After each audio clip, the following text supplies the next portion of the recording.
All right, so one of the things we're going to be looking at is whether or not Rekieta Law shows up on time. I still need to use the restroom. I get a drink. Well, we'll see what happens here.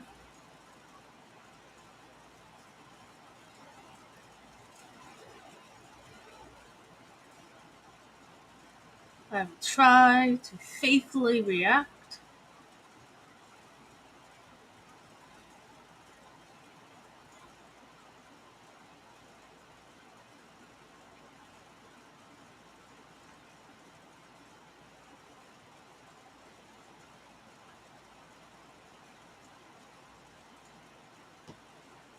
Best as I can.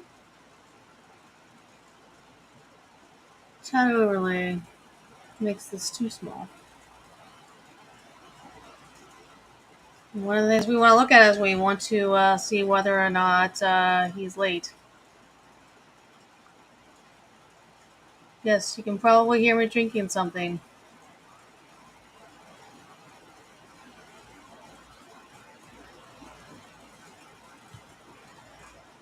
Right back.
All right, so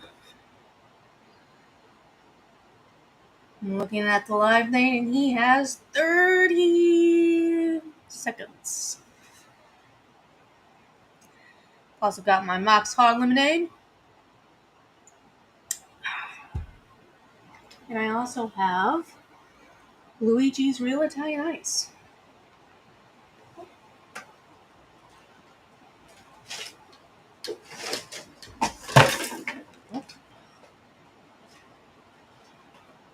Amazing.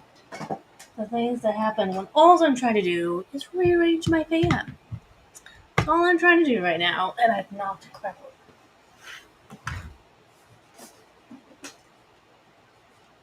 Did you miss it? I've missed this a couple 100,000 times. I live in a very small one-bedroom apartment.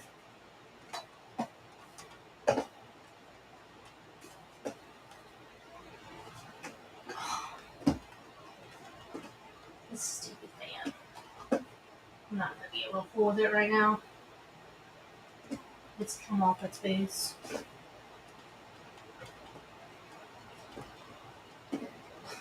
What was I was fucking trying to do? This fucking move.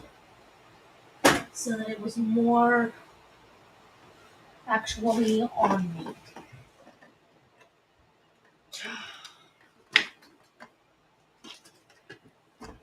Just trying to move it fucking closer to me. That's all.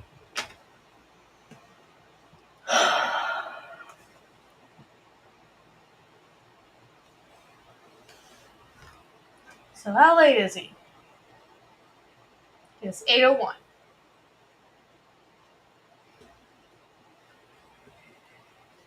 Supposed to be his big interview of since his victory over Aaron, and he had me hands on to it.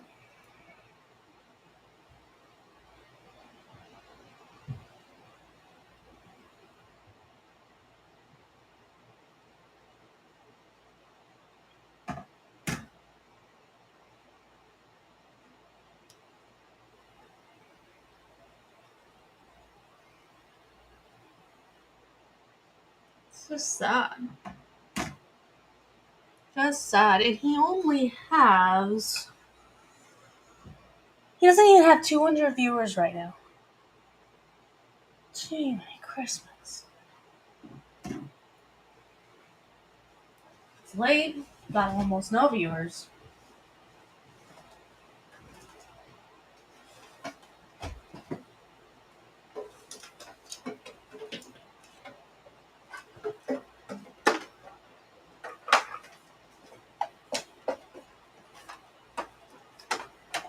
Well, I guess he won't be late. Since he's gonna be late, I'll try to fix this damn.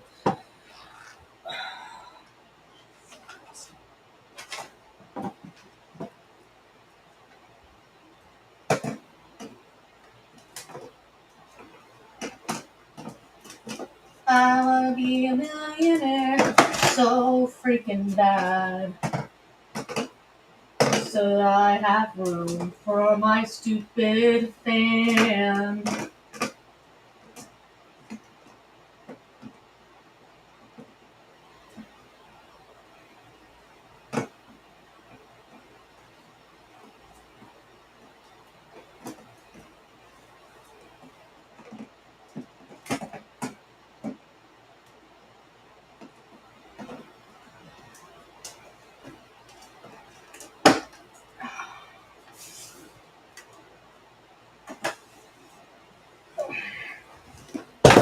Oh, I had to stand back on. Was gonna sit it down on the floor, and it pops the fuck off. Good lord.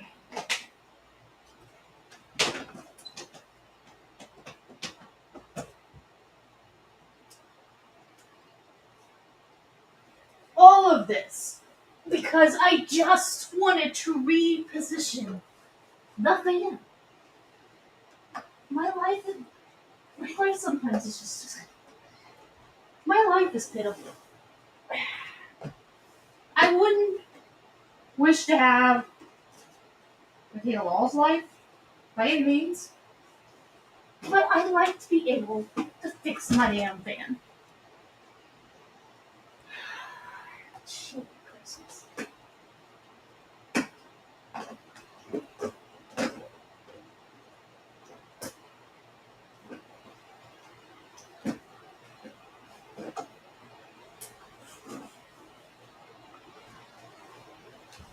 Without it turning into a whole, 10-minute ordeal.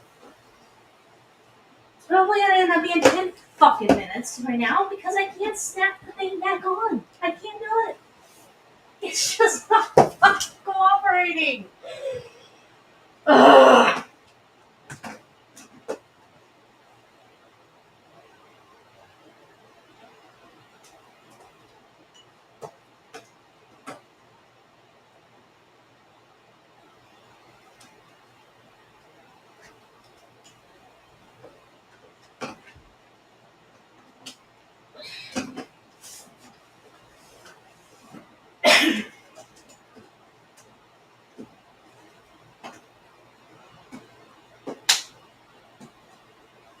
The first time I ever put this together, this thing about Dreamy battery, because I don't like the way that it's designed at all.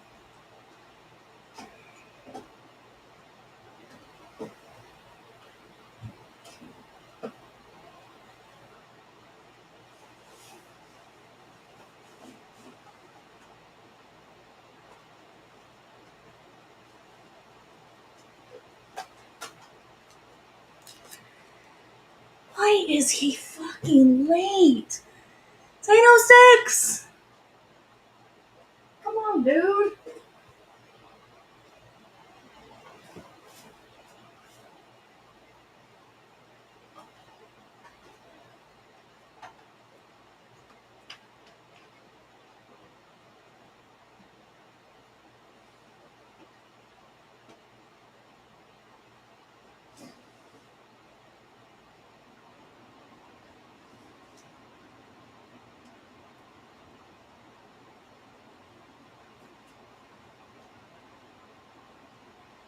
I can't believe I've gotten my fan fixed, and you're still not here.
He's now up past 300 people.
Oh my god.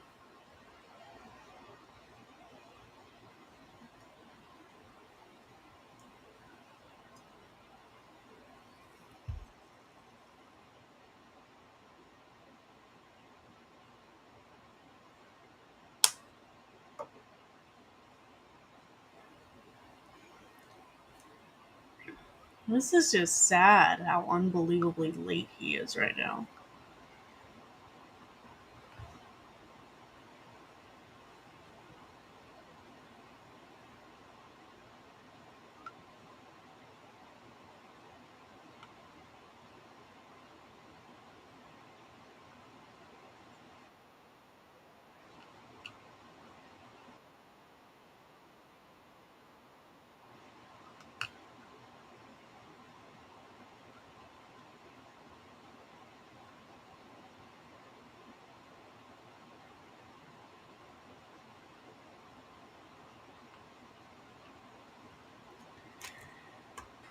Let's see what they've got to say on Kiwi Farms about this.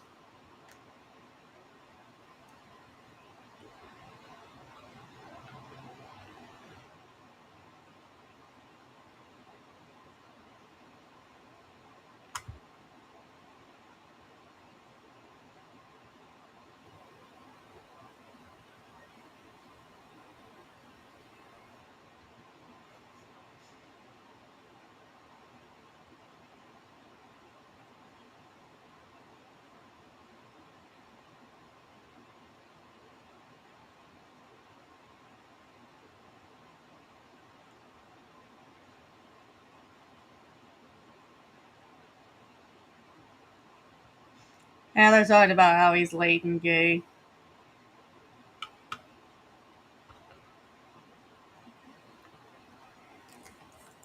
And he currently has only 360 viewers. He only has 359 viewers waiting. Like his most important interview to kick off his victory over Aaron. Yikes.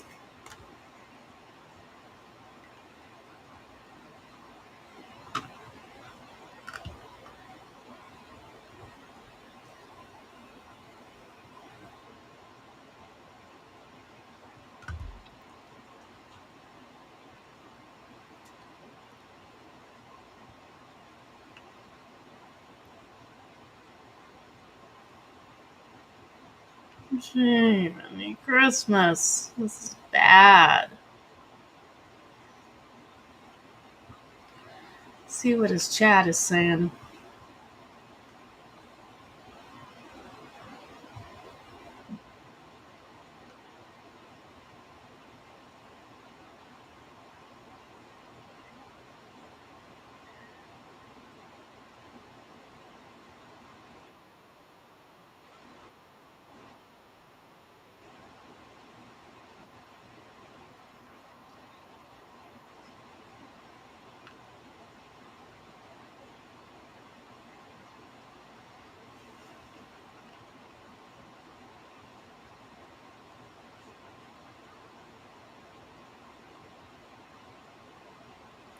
Nathan Dano, this proves my point. Nick has AIDS. Rodia is like, where's the show? This is unprofessional.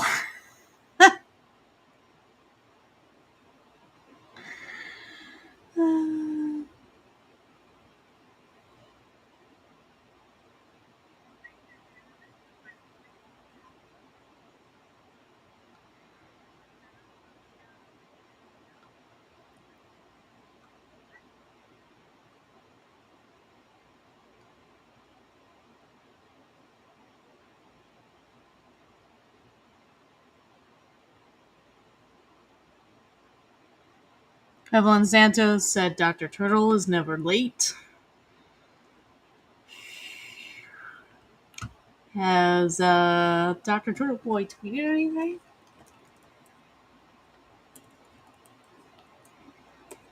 Let's see.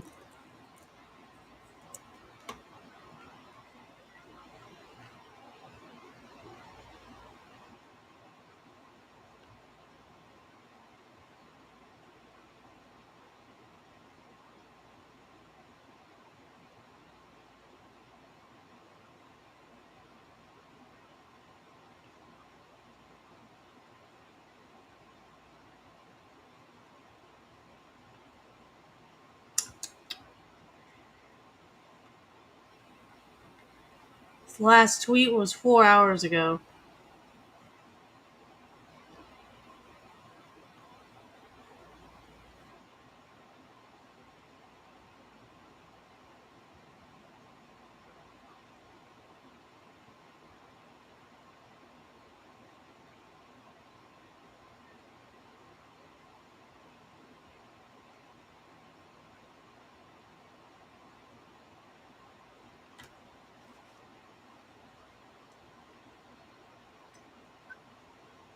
Nothing really overly important. I'm wondering if Aiden is in chat.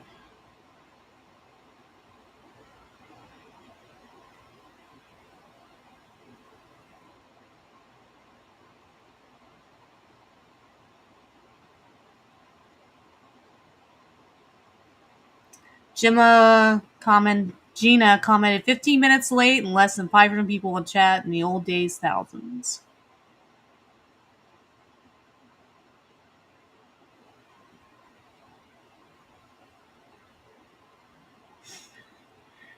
Miss Moho Rosen commented, maybe it's not Turtle Boy who's on the phone with Butero that's keeping things up. Maybe it's the Whippets.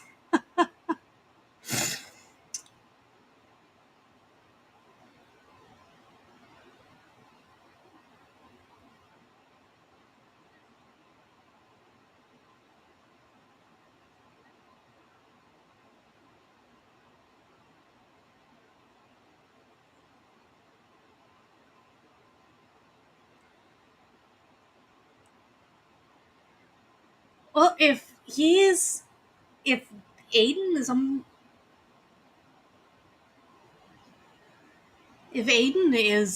like in the green room even,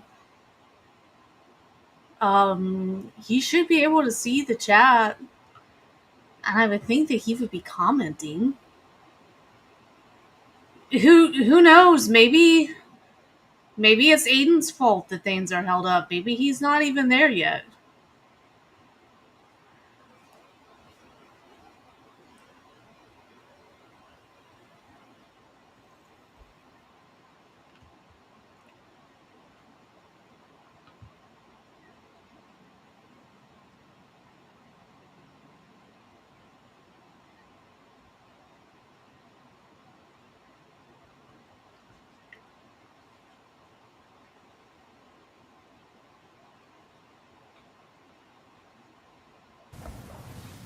Oh, wait, here we go. Hey, what's up, guys? Welcome to Law Splaining the Interwebs. I'm your slightly sun-cooked host, Nick Rekieta of Rekieta Law, a small law firm in central Minnesota.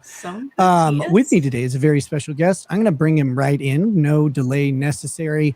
This is a man who kind of started my introduction to the entire Karen Reed case 3 years ago, I think. And he's become quite a figure in the whole dramatic element of it. So let's, without further ado, welcome the doctor, Turtle Boy, Almost Aiden Kearney. A little over 24 minutes late. What's going on, man? How are you?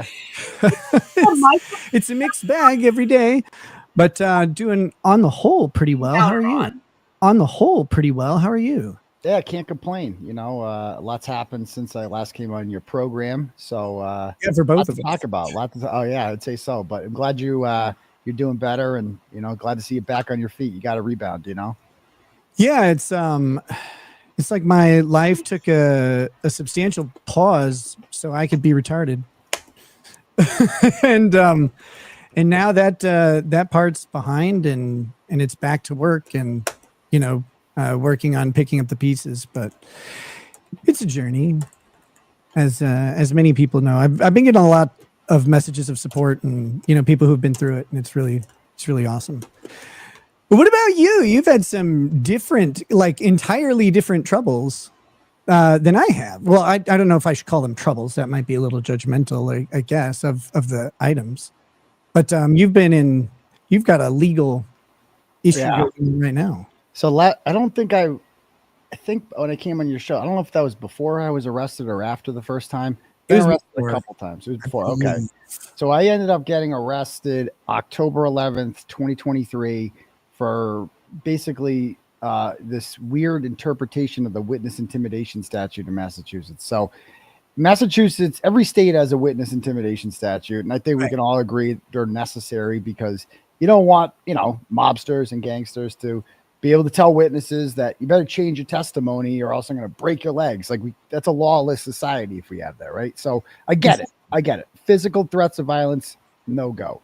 But in Massachusetts, our witness intimidation statute is the only one in the country that says that not only can you not cause physical threats to a witness, but you can't cause emotional harm or financial harm to a witness either. And what the hell is emotional harm? It's subjective, right? Like whatever the witness claims is they're harmed by is a crime. So they took this statute and they're like, wait, we can exploit this language to our advantage. And so they took all these McAlberts and Michael Proctor and his wife, and they said, and Yuri Buchanan, and they brought them all in front of a grand jury, and they gave them a script. And each person in front of the grand jury read the script, and the prosecutor, you know how these grand juries are. There's no defense team, there's no judge. It's just a one-sided thing, and the bar is probable cause. And you have 25 people in a grand jury who don't really know the law, and they're just like, they hear one side of it, and that's why they say you can indict a ham sandwich. So, they bring this in there, and each of these witnesses gets up on the stand, and the prosecutor says to him, okay, so he's asking you questions, he's doing this, he's calling you, he's making fun of you. Why do you think, what's it done to you? And they, I'm scared, I'm sad. Like Colin Albert testified that he was sad, that he cries. And it's so the emotional harm part of the statute then is satisfied because they're sad. And then comes, but you also have to have in there that the person did it, that you intimidated them for the purposes of interfering with the trial. So that's the other part they have to satisfy. So each of them, the next part of the script was, why do you think he's doing this to you? He's doing this to me because I am a witness in the Karen Reed trial and he does not want me to testify. Boom, there's probable cause. Okay, somebody has now said this. So I get indicted for this, and they give me the full treatment. Like they could have just sent me a summons and I would have showed up to court. But instead, they got all theatrical and they sent about that. No, it's all good. Just kicked myself out. That was great. So they sent the fugitive unit to my house instead of sending me a summons at my kid's bus stop. I get my kids on a bus every morning, and then I start walking up my driveway. This truck pulls up. And this guy gets out of it named Sully. And he's like, hey, I'm like, can I help you? He's like, yeah, put your hands behind your back. You're under arrest. I'm like, what the hell's going on here? Jeez. And I'm like, for what? And then Brian Tully, Michael Proctor's boss, jumps out of a truck. And then 6 other cars roll up. They're not and talking it's all to these people I've been writing about that are involved in the Karen Reed case. I live an hour away from Dedham. They're not even in my county.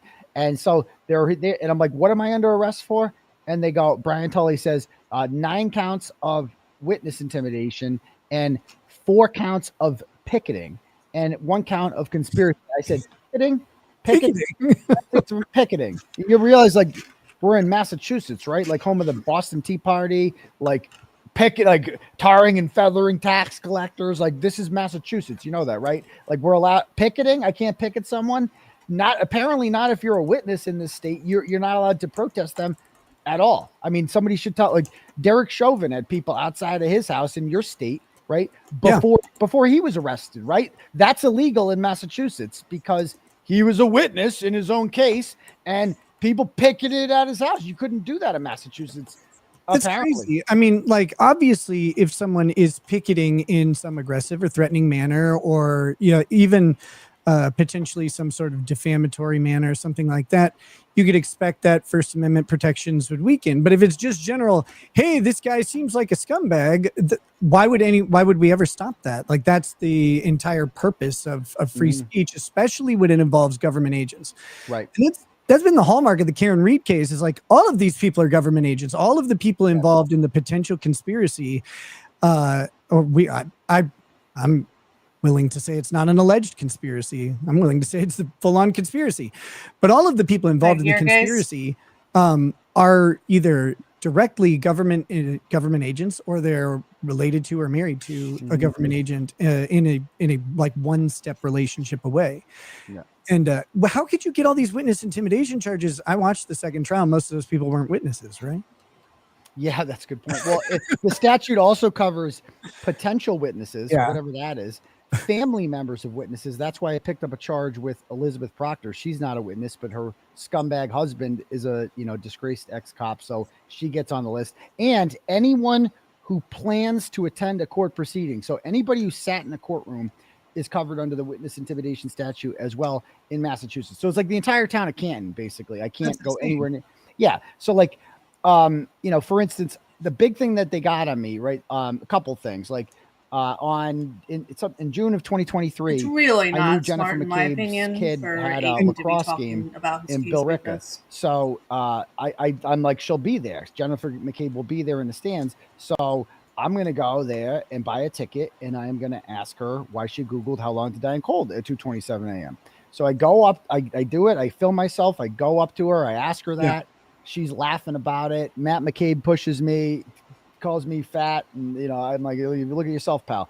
And then I end up 5 minutes later, like I caused a disturbance, right? But you're allowed to do that. You're allowed to ask people questions. And then I leave and I start calling them cop killers, and I leave.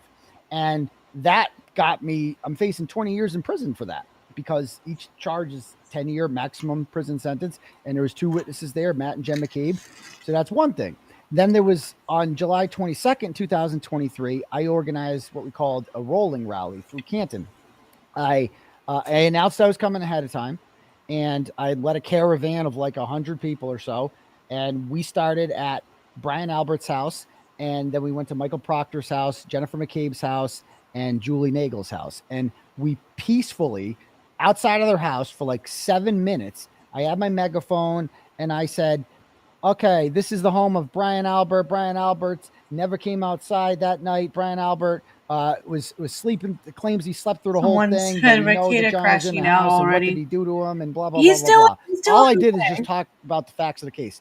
None of them were home for this, okay?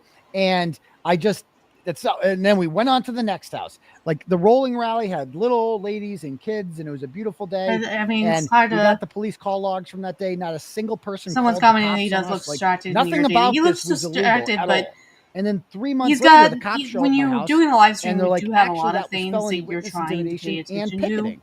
So now He I'm has facing multiple chats 105 that years he's probably in jail looking at. collectively for essentially making But comments on my he should YouTube show be. about these people, calling them on the phone and asking them questions, Aiden questions should be in feeling like person he's that the center of making his them feel attention. uncomfortable and doing this And rolling that's rally.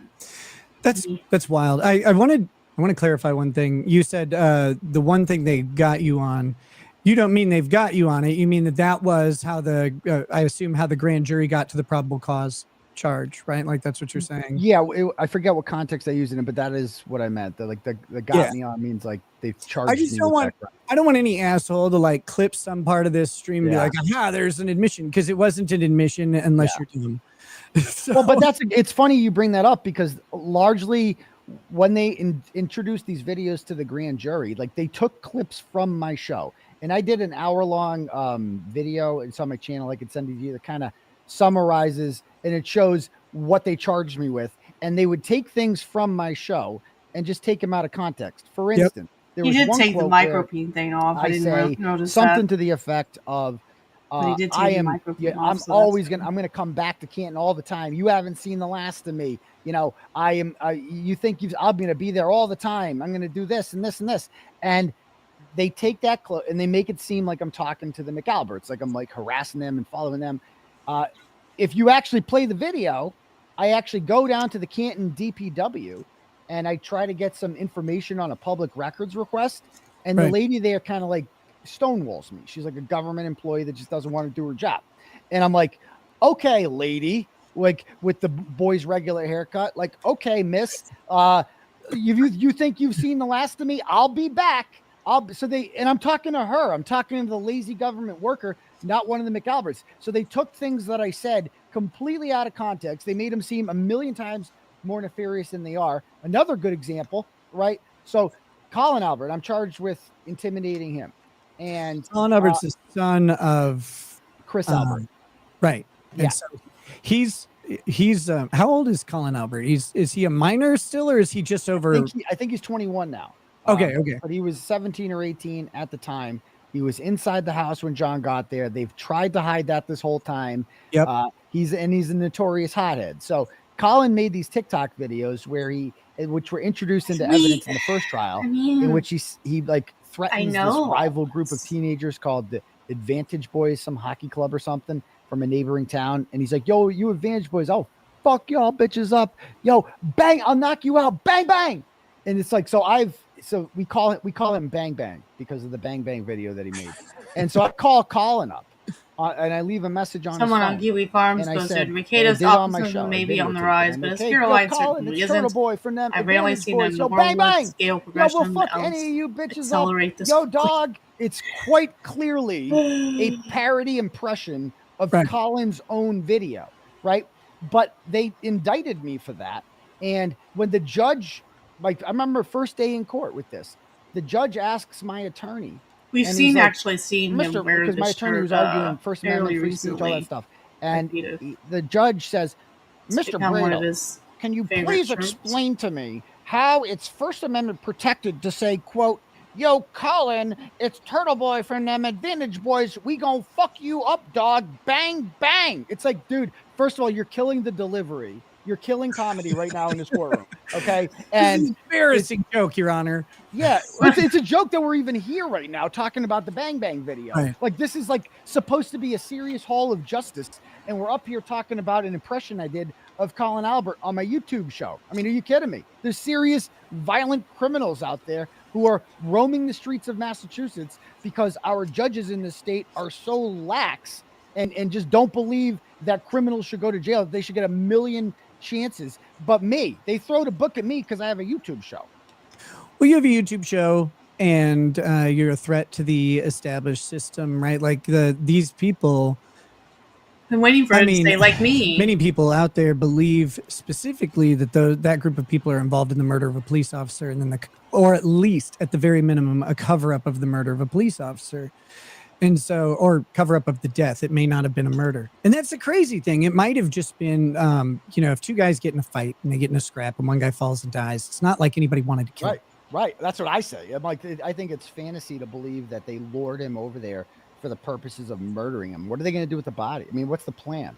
Yeah, they didn't seem to have one because everything was so poorly executed. And their only saving grace is the fact that Karen Reed drove off after drinking. Now, we don't know how intoxicated she actually was. I'm a little frustrated with the, I get that the jury had to do their compromise verdict, and so they charged her with a DUI. I'm like, her BAC was measured 5 hours after driving, and there's no proof that she didn't consume alcohol in the intervening time. There's no testimony from anybody that, oh yeah, I was with her and she was not drinking at all the entire time. And she doesn't have to prove that she was drinking, during that period of time. It's just, that's reasonable doubt. And until they can eliminate it, she should have been not guilty there, but that's kind of how juries work. Well, that's like with that, if this was just a straight OUI trial, she would have been acquitted because it's a cottage industry, right? Like DUI attorneys, like there's a blueprint for getting your client. Anyone can get off a DUI first time. Right. There's a 1,000,001 ways to get off a DUI. Like he was like I've had cops tell me that like I've had DUIs thrown out because I didn't ask the guy if he was comfortable in his shoes, or like I didn't make him I didn't give him this test, or like there's just 1,000,001 ways out of a DUI. So if they really wanted to press that, they probably could have gotten an acquittal on it. But they literally threw that charge onto there as bait, saying like if you feel the need to throw the O'Keefe family a bone, throw him this bone.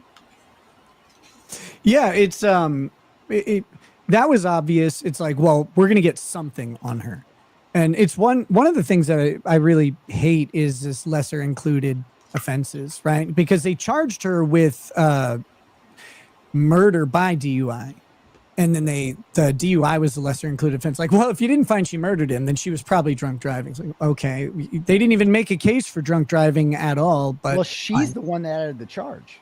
Her team added that charge. That was not a charge in the first trial, but they had gotten a lot of juror feedback from the first trial, and the sentiment in the jury room, as wrong as it was that, well, we need to convict her of something for the O'Keefe family. We got to hook them up. Gotcha. And so I wasn't aware of that. And when I'll mildly amend it. Lesser included should always be an option when they're agreed to by the state and the defense. The defense Right. consents to Right.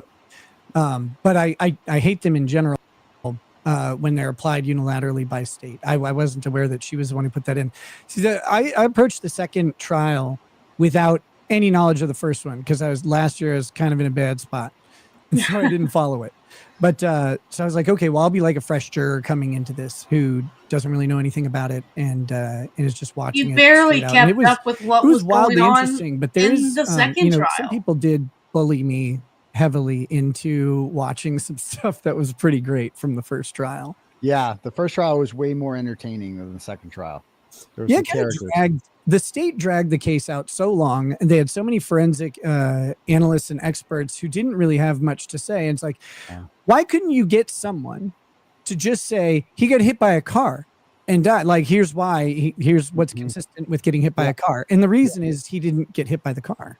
Exactly. Like they had one witness that did that, Judd Welcher, and he wasn't very impressive at all. He did a blue paint test, and that wasn't exactly very inspiring or convincing. But the rest of them, all these criminalists from the state police who were, they're not in on any conspiracies. It's their job just to test evidence and stuff like that. And they're like, yeah, so there was glass on the bumper, and yeah, this is taillight from her car, and it adds up. And like, we agree that's taillight from her car. The question is who put it there. Like, that's the real question, is how it got there in the first place. So we agree on all this. So it ultimately came down to, you're right, like what the theme of the defense was, there was no collision. There was no collision. There was no collision. And they had 4 or 5 doctors, maybe more, who all testified that he wasn't hit by a car. He couldn't have been hit by a car. It's impossible. And their answer to that was to hire some guy for $400,000 named Judd and paint himself blue. Like, that was their solution to it. That was amazing, though. It's like, oh, so this is how you fix the Blue Man Group. All I need is a Lexus with a broken taillight. I can strip those guys down, no problem. What did that test prove? He's like, they didn't even have a crash dummy. They just used Judd. And he's like, all that proved is if you paint the taillight blue and then you put your arm on the taillight, your arm will turn blue. Yeah, it was the big problem, the moment I saw his arm, I was like, that's a dog bite. Yeah. Like there's no way that that's anything else.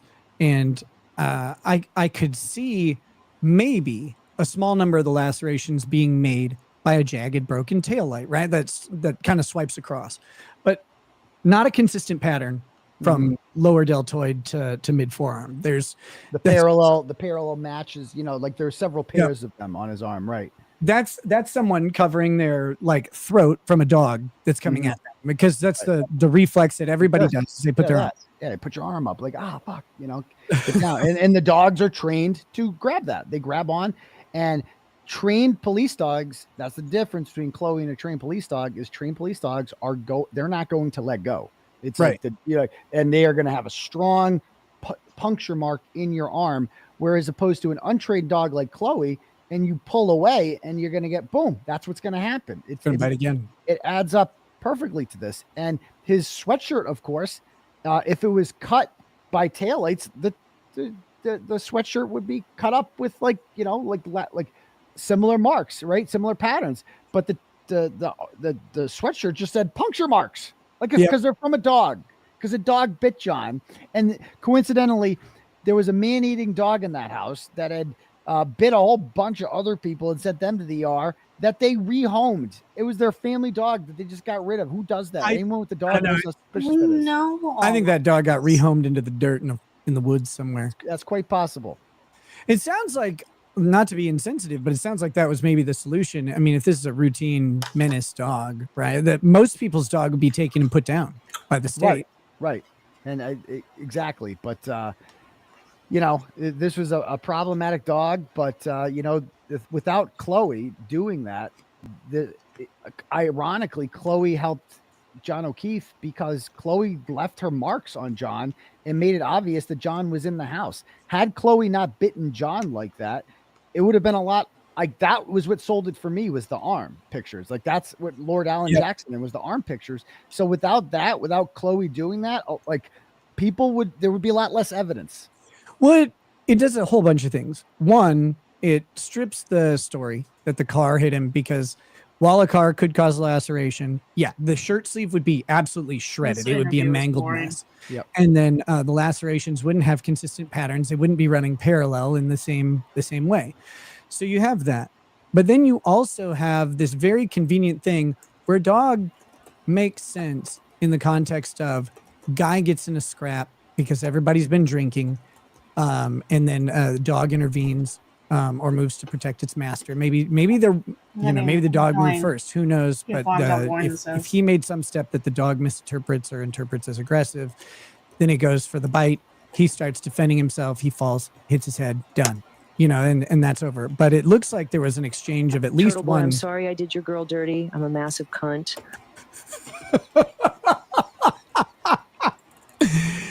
What is that? Is that how your super chats work? So I have this system called Super Tips, which everybody can do. But it's supertip.gg/RL. And if you send them in, there is a way to kind of skip the queue and play automatically. And it has a bunch of different AI voices. That one was Judge Bev. And you don't have to endorse any of the messages. But in case it was missed in the chatter, here's what it said. Turtle Boy, I'm sorry I did your girl dirty. I'm a massive cunt. That's fair. That's fair. I'll allow it. So anybody who wants to do that can go ahead and pop on over to supertip.gg and send us a message. I'm going to adjust one thing, though.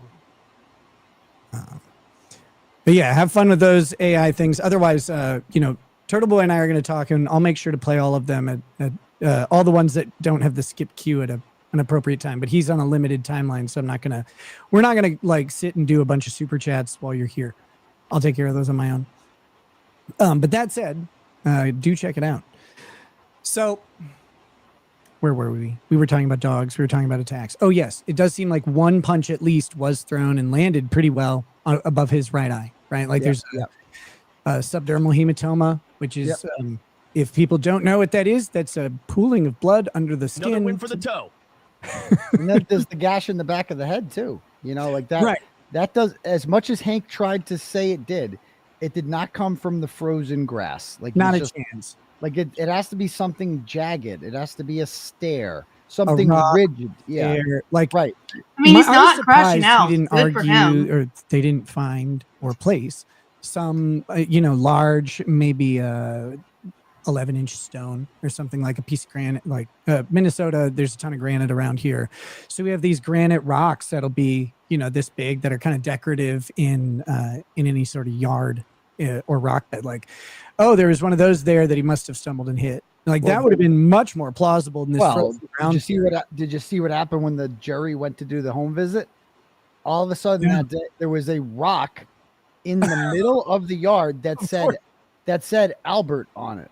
The Albert family rock. Like it just showed up on the day of the jury visit. No one killed John. Yeah, no one so the jury saw this. They were later told by Aunt Bev, like, please disregard that rock. It was not there that day. But what are they going to investigate? Who put that there? Like, how is that not messing with the jury and like talking about witness intimidation? That's interfering with the trial. Somebody put a rock there with the name Albert on it. Carmelo Anthony to get his street cred back. Oh my God! Also, what the hell is a plebin? Okay, hold on. I'm going to replay that because it came in at the end of your talking. One second. Is it true that Brennan is going to rep Carmelo Anthony to get his street cred back? Also, what the hell is a plebin? What's a plebin?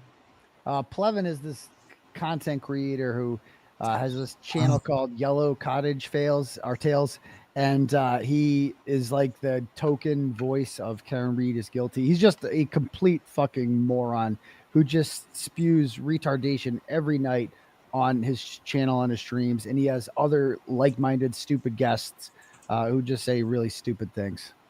Lovely. That guy sounds like a gem. Yeah. It was hard to find anti-Karen Reed people, right. Well, my Twitter's must be curated because I had only pro Karen Reed stuff for the most part. Mm-hmm. But then I saw a couple, you get the occasional person individually who comes in and is like, oh yeah, Karen Reed sucks or whatever, she's guilty. But they weren't typically larger channels that I would see. And then I saw a couple, like a couple lawyers or whatever who were supporting who are supporting the Commonwealth, and I was like, what trial are you watching? Where are the facts? How do you guys not know the law? Like, have you not passed the bar? What's going on? Like, I'm stupid people like Matt Timpanic, that fat fuck, and a couple others.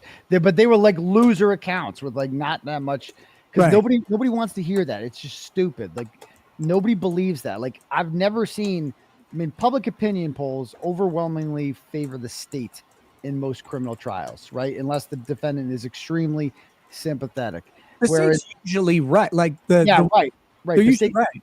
Usually the defendant's guilty, right? Like so, and that's the thing that Karen Reed had going against her is we were predisposed to believe the defendant is guilty. So, but in this one, it was like 80 to 90% not guilty on every poll. Court TV, every law tuber with any influence, Emily Baker, lawyer, could go down the line, Ian Runkle, they all reached the same conclusion. And the response from the anti-Karen Reed people was like, grifters. Oh, you guys are just grifters. It's like, no, we're not stupid. Like, you got to be stupid to believe that John O'Keefe was hit by a car, period. Yeah, well, I was waiting the entire time. I'm like, I didn't watch the first trial. People have told me there's no evidence, but I know how people get on these things, right? Like I covered Kyle Rittenhouse, I covered Johnny Depp, and people get very, very, they get very insular and they close ranks, and they don't like if a bad fact comes up, a lot of people try and push it away. And it's like, stop. I mean, you got to accept the bad facts. None of these people are perfect. But that said, so I'm like, when I hear that there's no evidence that he's been hit by a car the whole time, I'm like, I mean, there's going to be something. Like, they're going to bring somebody, and they never did. I'm like, why is this case on? Like, what are we doing here? They kind of hung their hat on the tech stream data. That's what they'd always talk about. The tech stream data shows her going 39 feet in reverse or something at 12:31, and that's when his phone stops moving. Therefore, she killed him. It's like, but the tech stream data didn't record a collision. Wouldn't it record a collision? Isn't that kind of a big thing? Going in reverse at a certain point, there's a lot of explanations for why someone might reverse their car that don't involve killing someone. Yeah, most explanations. Yes, exactly. Almost all of them. And I would also argue that if she hit him with their car going at 25 miles an hour, as they ridiculously claim, in a snowstorm, and just clipped his arm and only his arm like a piñata, right? Then how come not a single person inside the house saw or heard this? And how come the cop who lived across the street, who's now the deputy chief, Tom Kelleher, who had a Ring camera video pointed right at it, why didn't that pick it up? And why didn't the police ask to look at that? Well, no, because remember the guy who investigated him, who happens to be the direct subordinate of that guy. Yes. He was like, well, no, he wouldn't have the motion sensing on the Ring because the cars driving by would trigger it all the time, and then it would fill up on space. So I knew he didn't do that. It's like, what? God, I want that deference in everything that I do. Like, please treat me like that. Like, oh no, this guy couldn't have possibly done anything wrong. Like, it's like, but if they were actually trying to get Karen Reed, if they were actually trying to build this, if they actually believed that she did it, they would pull they'd be like, give me your fucking camera. We're looking at it right now. On Karen Reed's ride home from 34 Fairview to One Meadows Ave. What happened to the peen counter? Also, did you load the kiddos up with enough cocaine they won't disturb the show? God damn it. Yeah. So on the 2.3 mile trip back to One Meadows Ave, I did that one time, and I recorded every single house that had a Ring camera video. And I actually stopped at a couple of them. And I did this thing called journalism, where I knocked on their doors and I asked them on camera. I said, I see you have a Ring camera video pointed directly at you would the just street. laugh that off. Did the police ever come and ask to look at your Ring camera video? And the answer every time was no, they didn't. So if Karen Reed actually did this, there was 1,000,001 ways to prove that she did it. And for whatever reason, with the death of a police officer, they didn't do any of those things. Well, I mean, so far, one question for you, though. Very not serious. doing so bad. Were you armed with a picket at the time? I did. I mean, he's holding it together. When I did you didn't write on a picket sign that said, like, does your Ring camera have these images? Like, you didn't know, and they weren't witnesses. So thank you. Everybody in Canton. Yeah, I guess they're a potential witness. Yeah, right. Like, a potential witness. So yeah, I mean, the crazy thing is they are actually potential witnesses, right? Because their Ring camera could have picked up. It could have picked up something had any investigation been done. 100% they are. This witness intimidation statute is blatantly unconstitutional, and we're looking to have it overturned. But the problem with that is you got to get convicted first, and I'm not trying to be the guinea pig for this. You know what I mean? No, So we are working right now with the state One thing that I legislator will out of say Western is that Mass, they're by the name of Nick rehashing so Boldiga, much that who has drafted legislation most to people already completely know. scrap the witness intimidation statute as it's written and rewrite Like, it so that it's constitutional. He's not saying And anything I you know how haven't this heard works before. is with the legislature, And he's things only get bogged got down in committees, and so they're getting back to me he's when they jumped in can views, about but when when this will he finally started be out aired. I'm for not a going to little hold there, my he breath wasn't even over it, doing but 400. right. hopefully my He's up case, to and almost I'm not the 2,000 only now. one who has But been it took charged him with this. quite They a while to actually get up to that. they lost their minds with this. Do you know about the rubber duckies?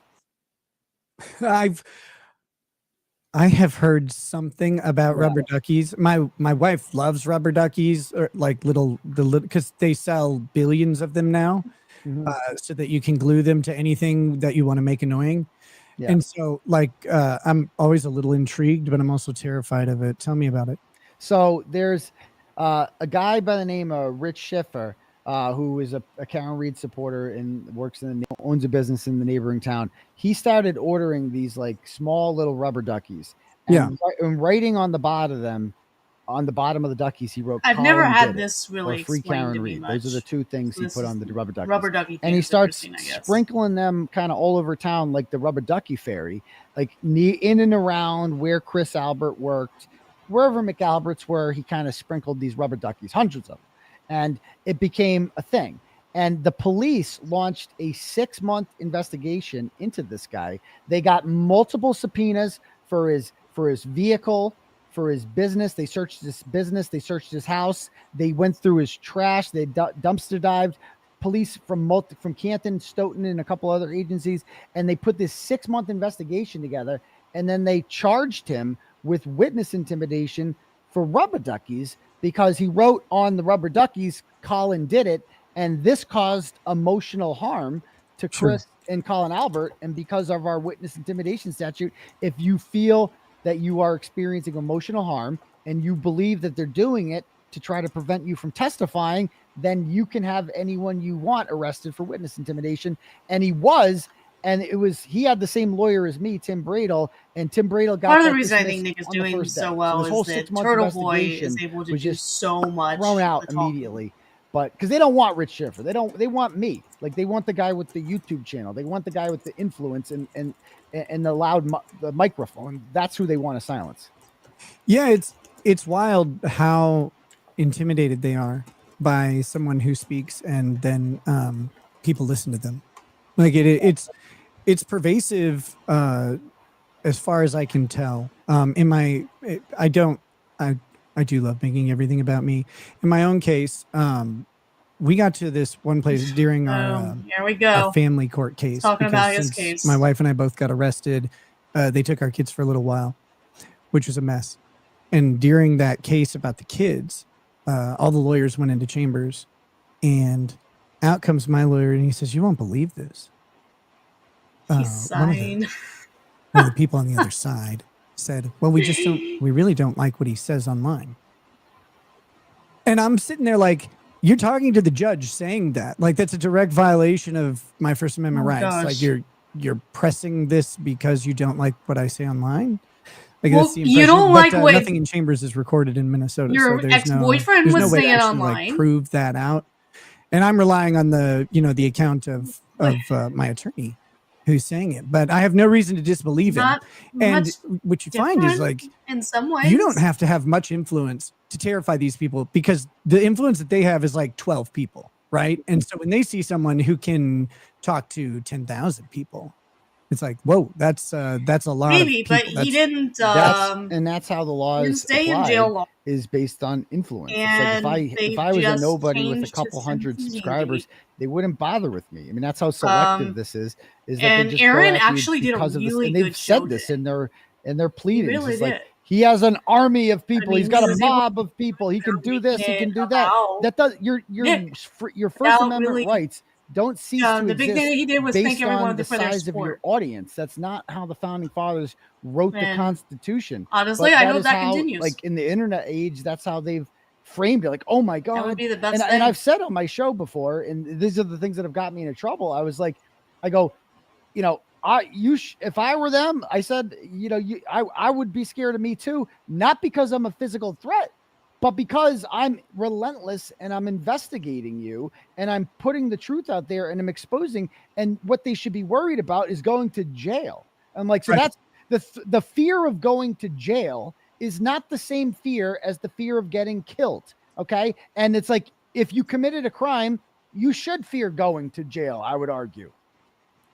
So, Attorney I Nick have to is a ask short little this very man. He important gets question because stepped I have on. not heard that you have a mob or an army of people. I have heard that you have a sex cult full I of do have a people. sex cult every Thursday night at 9:30.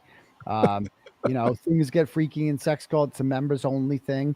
Oh my goodness! Oh yeah, yeah. Things get hot and heavy in there. It was called Turtle Club for a while, but it's funny. Like there's this woman who's just obsessed with like dedicating her life to hurting me and destroying me. She's just obsessed with me. Her name's Kate Peter. We call her Krusty Panties, and she for you don't want to know that story. So she Yes, I do.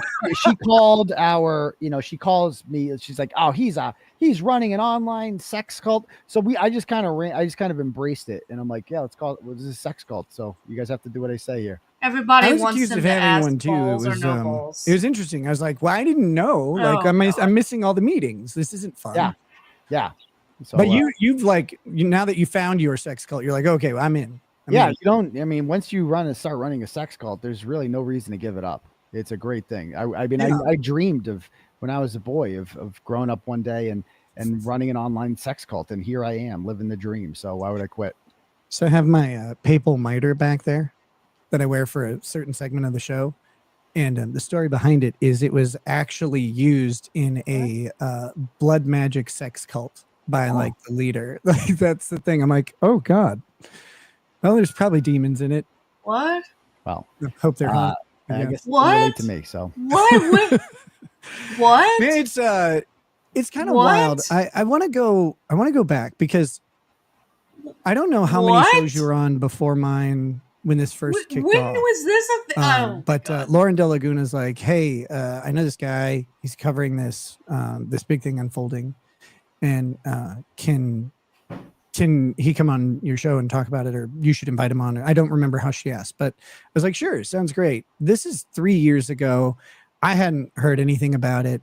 I hadn't seen anything about it anywhere else, but I want to go back to that moment. That you will at some point. So you're on my show and you're talking about this thing, and this is at the point where you are diving in and investing yourself fully. But do you remember ever hearing anything about life the Pope being and I guess the fight for accountability of the Canton police, right? What the hell? Yeah. Do you regret that decision in the slightest? Would you have done anything differently? No, I mean, I get asked that question a lot about like, what would you do differently? And like, I don't want to be arrested. Like, I also went to jail for 60 days, and I constantly they've tried to revoke my bail 3 more times since then. Luckily, it's been unsuccessful. So I don't like that, and I don't want that to happen. It was hell, I was arrested. I went to jail the day after Christmas, being away from your kids for 6 days is hell, and I don't want that to happen again.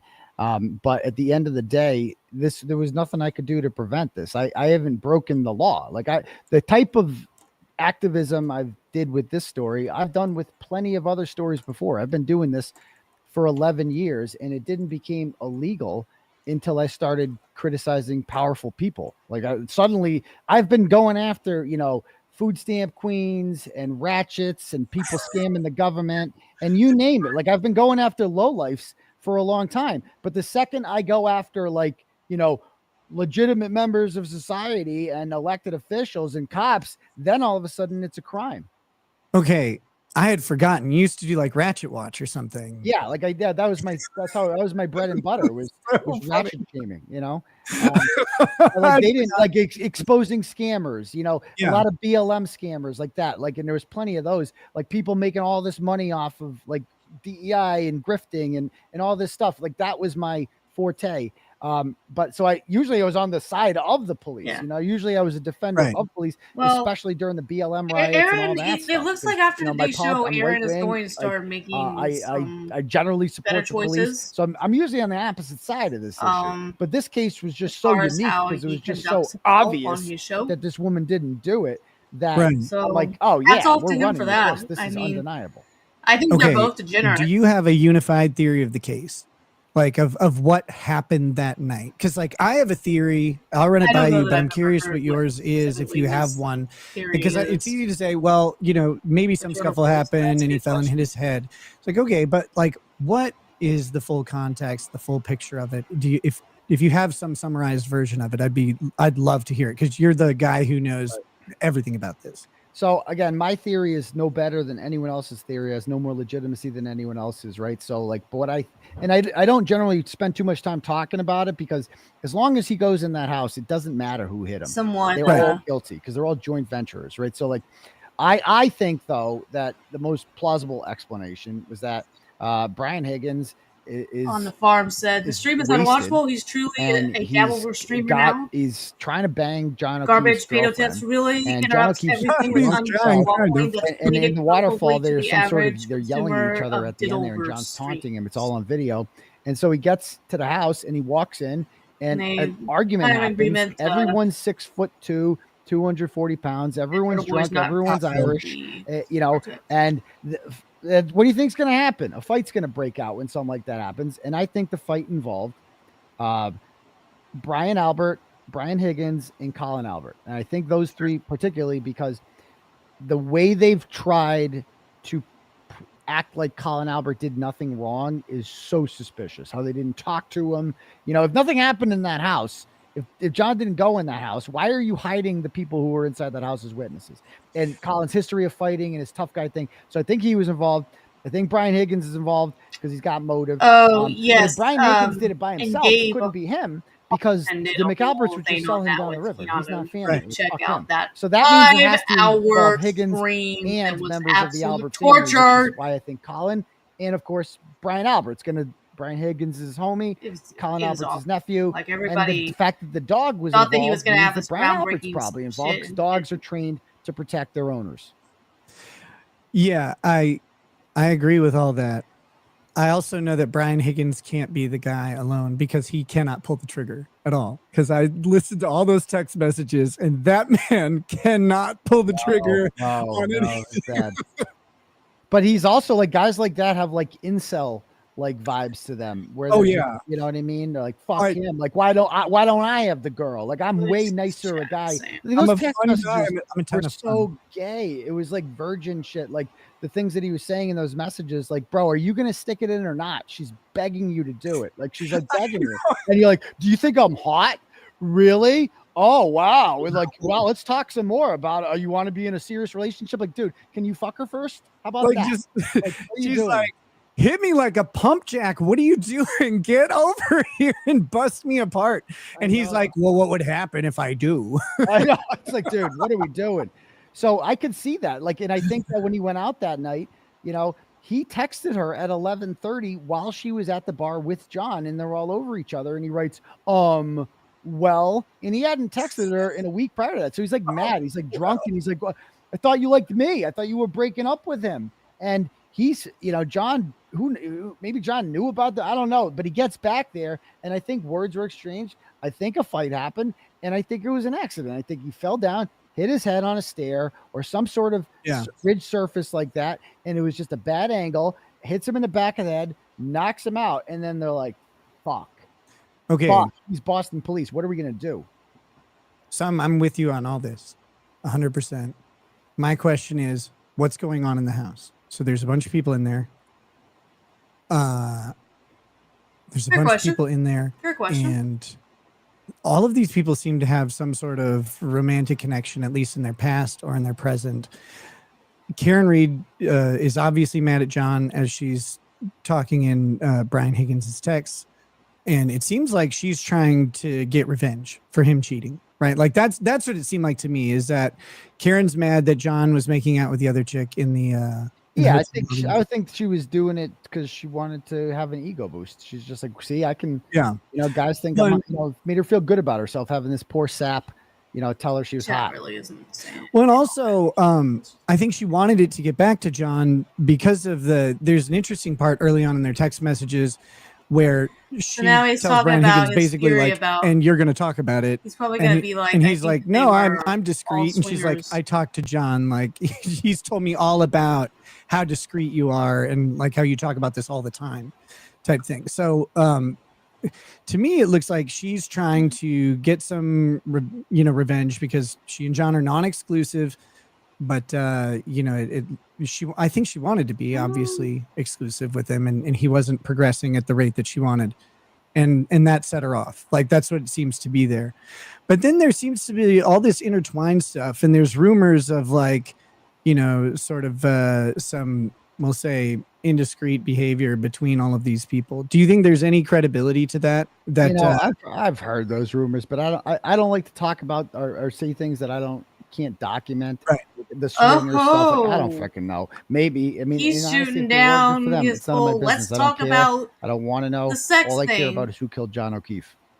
Right. And I don't have any information about it, but it was such a pervasive theory that I was like, maybe there's something more that I don't know.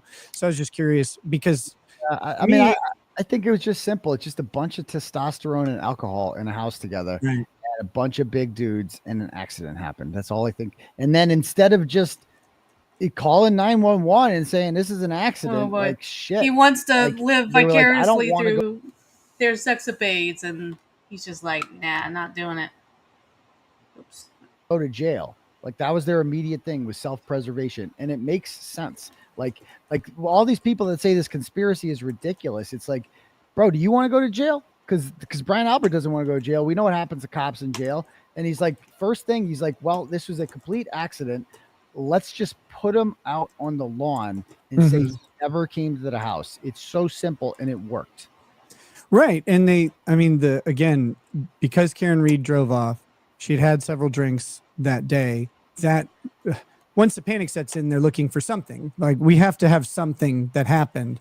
She becomes a plausible sort of scapegoat at that point. I don't think, because I think there's a lot of people I've seen who think that this is a full-on conspiracy to get Karen Reed for some reason, which I don't see any evidence that makes any sense. It seems like she's just a convenient target. Yeah, she's a fall guy. She was. Right. I mean, they got lucky when she backed into her John's Traverse, going out and cracked her taillight. That was a stroke of luck. I think the original plan was to blame the plow driver and just throw him right near the road and be like, "Wow, what the fuck happened to him? Holy shit! What, did he get hit by a plow? Oh my god! Maybe they didn't see him. He was wasted. Maybe he was stumbling around. I don't know what happened." And it's like they probably told themselves that like that's easiest solution. Nobody goes to jail over that. The plow driver doesn't go to jail. Karen doesn't go to jail. We don't go to jail. And then when Karen cracked her taillight, like they just went in a different direction when they saw that. Yeah, and this is not meant to be disrespectful to the plow driver in any way, but he has a cadence in the way he talks that one makes him very sympathetic, but two might make it easy for a jury to pin him as incompetent. Like, it's just the way he talks, he sounds. Well, the first jury, based on first jury, from the feedback from the first jury, they told me that they thought he was the worst of all the witnesses, which and I was like, what? That's fucking crazy, because I thought he was a great witness. I thought he was great. Yeah, he was better in the second trial. He was good in the first one, but he was even better in the second trial because he comes across as authentic. And he does. Like, there's no reason. This guy knows the McAlberts. He's grown. He's a townie. He's got no reason to cover for Karen Reed at all. Yeah, and what I mean by that is, like, it seems like if they went after him, if he's in the defendant's box, right? It seems like he's a sympathetic character to say an accident occurred. Right. Like, yeah, exactly.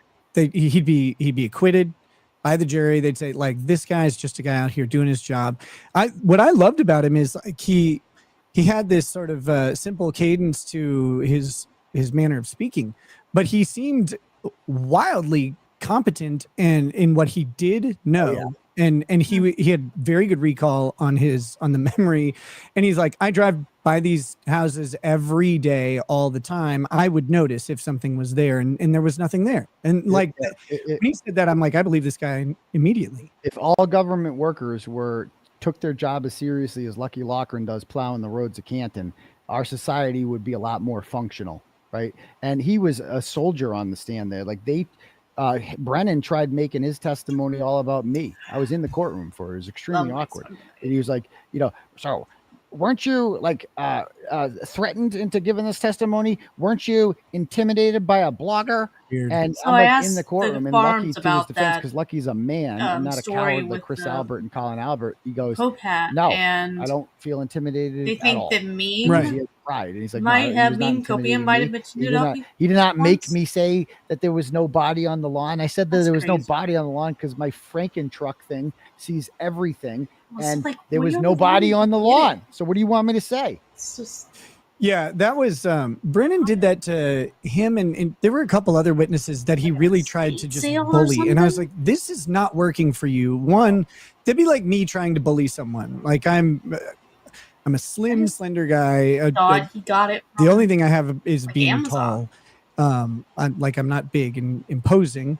So it's like, especially in the dynamic of a courtroom where you're so far away, it's like, Brennan, what are you doing? Like you're bullying these people, and it seemed needless. But Bev Canone let him do it over and over and over again. And I thought that was the way she handled the prosecution was very disgraceful, and it became apparent that she had a significant bias the entire time. I mean, it ends up mooting itself, right? Because she was acquitted, which is great.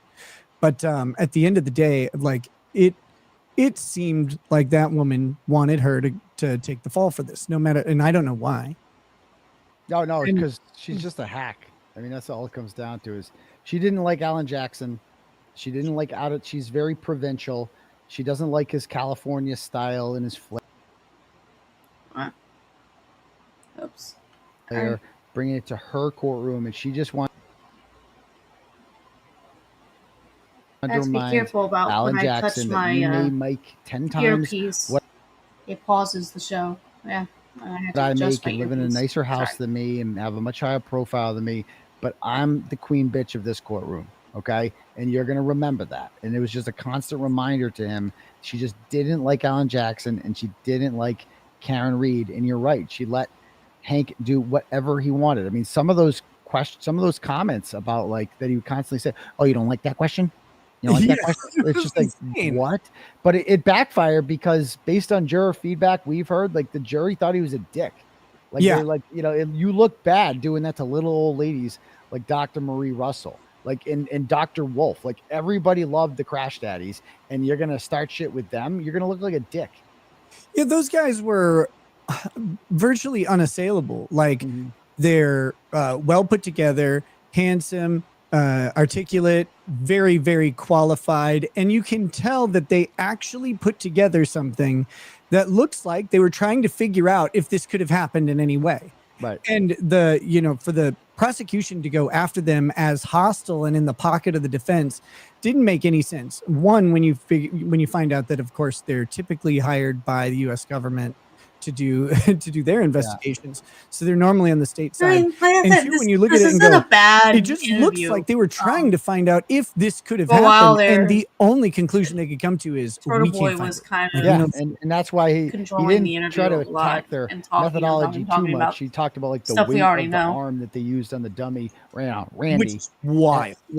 It's like, instead, what did he focus on? Ham sandwiches. I mean, that was the most absurd question of the entire trial, was the ham sandwich line, and Signal app. You ever use the Signal app? Like it sounded so boomerish. Like this was a young jury. Probably a lot. I use Signal all the time because it's encrypted. Like it's the most American way to communicate is through an encrypted app, because it prevents the government from intervening and going into your phones. It's like all these people like, why aren't you using something that the government can read? It's like, because I'm an American, motherfucker, because I don't want you going through my phone and reading my shit. How about that?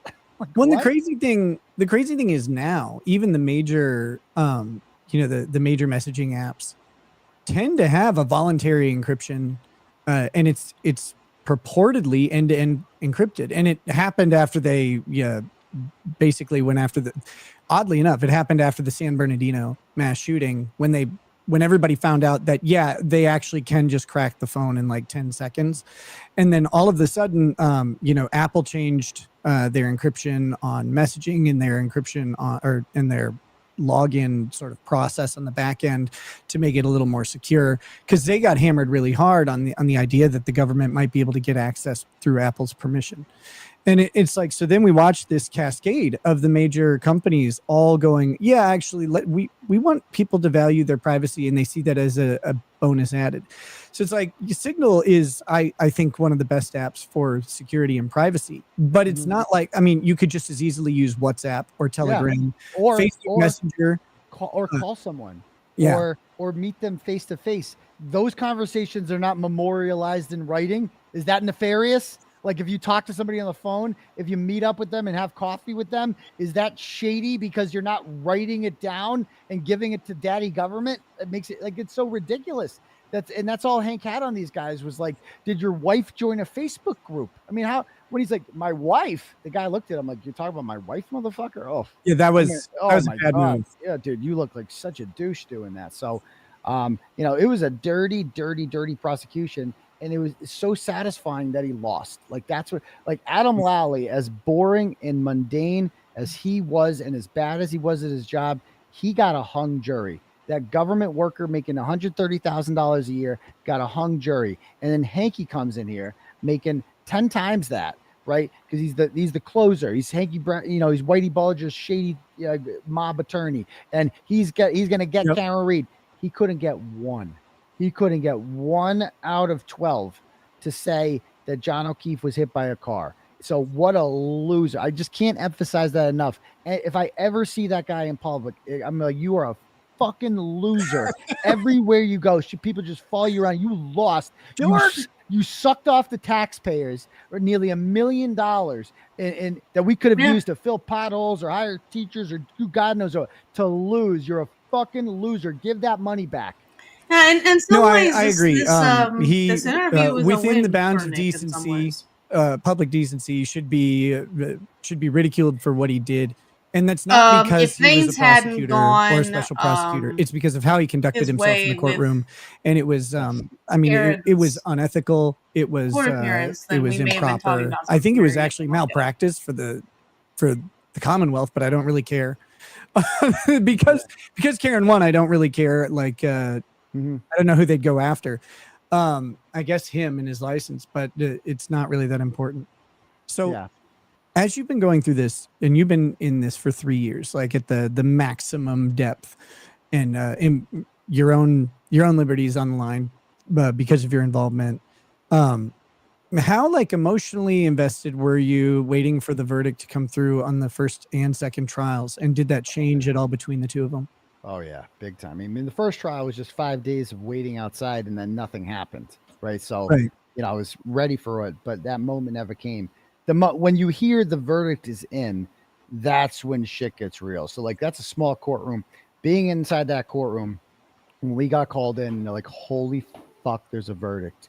It's like, this is going to have finality. I've invested everything into this for 2.5 years. If she is convicted, I will be devastated and depressed, and I don't even know if I can face it tomorrow. I'm like, I don't even know if I can go fucking online again. Like, it's going to be horrible. But if she's acquitted, I am going to be the happiest person in the world. And so, like, there's this huge swing that's about to happen, and you're in this courtroom, and Karen Reed and her defense team come in, and they have a lot of swagger, and they're confident usually. And the cameras were off, and I saw them, and they were all hugging like they were never going to see her again, and like crying. And Alan Jackson, Mr. Confident, is walking around the courtroom by himself, just going like he was about to have a fucking panic attack. Like, it was crazy. Yeah. And then they call in the prosecution and the O'Keefe family, and then the judge comes in and the jury comes in, and I saw a couple of the jurors, 2 of them smiled at me, right?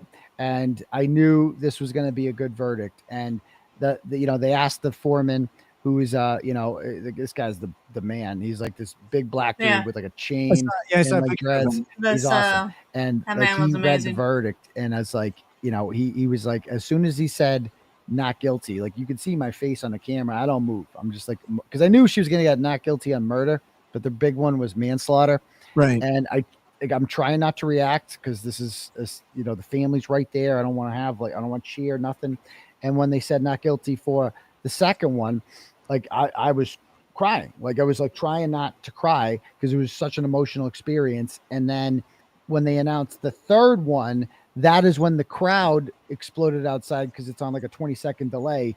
And the windows started like shaking. Like it was so loud. And it was just It was loud so in there good to watch it. was. And they whisked the media out of that courtroom so fast, so I didn't have time to like say congratulations or hug them or anything.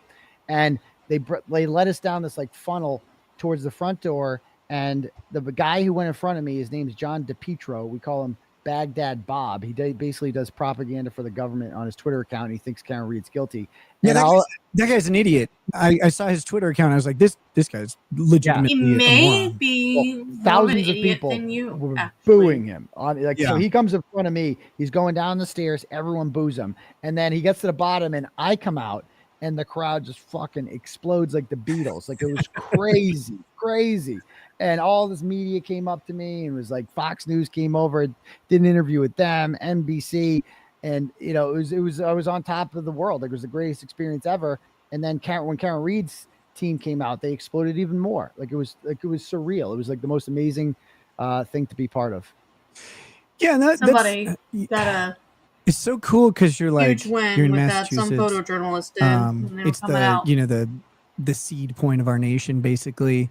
And you're there and you get to hear this voice of liberty. Like it, because that's to me, it's like rattling the courthouse windows with elation that the government lost is the most she was red-blooded really American tense. thing I can possibly think of. Yep. And it's so wild that they tried to, buffer zone any of that out because that's they're terrified of that the entire time.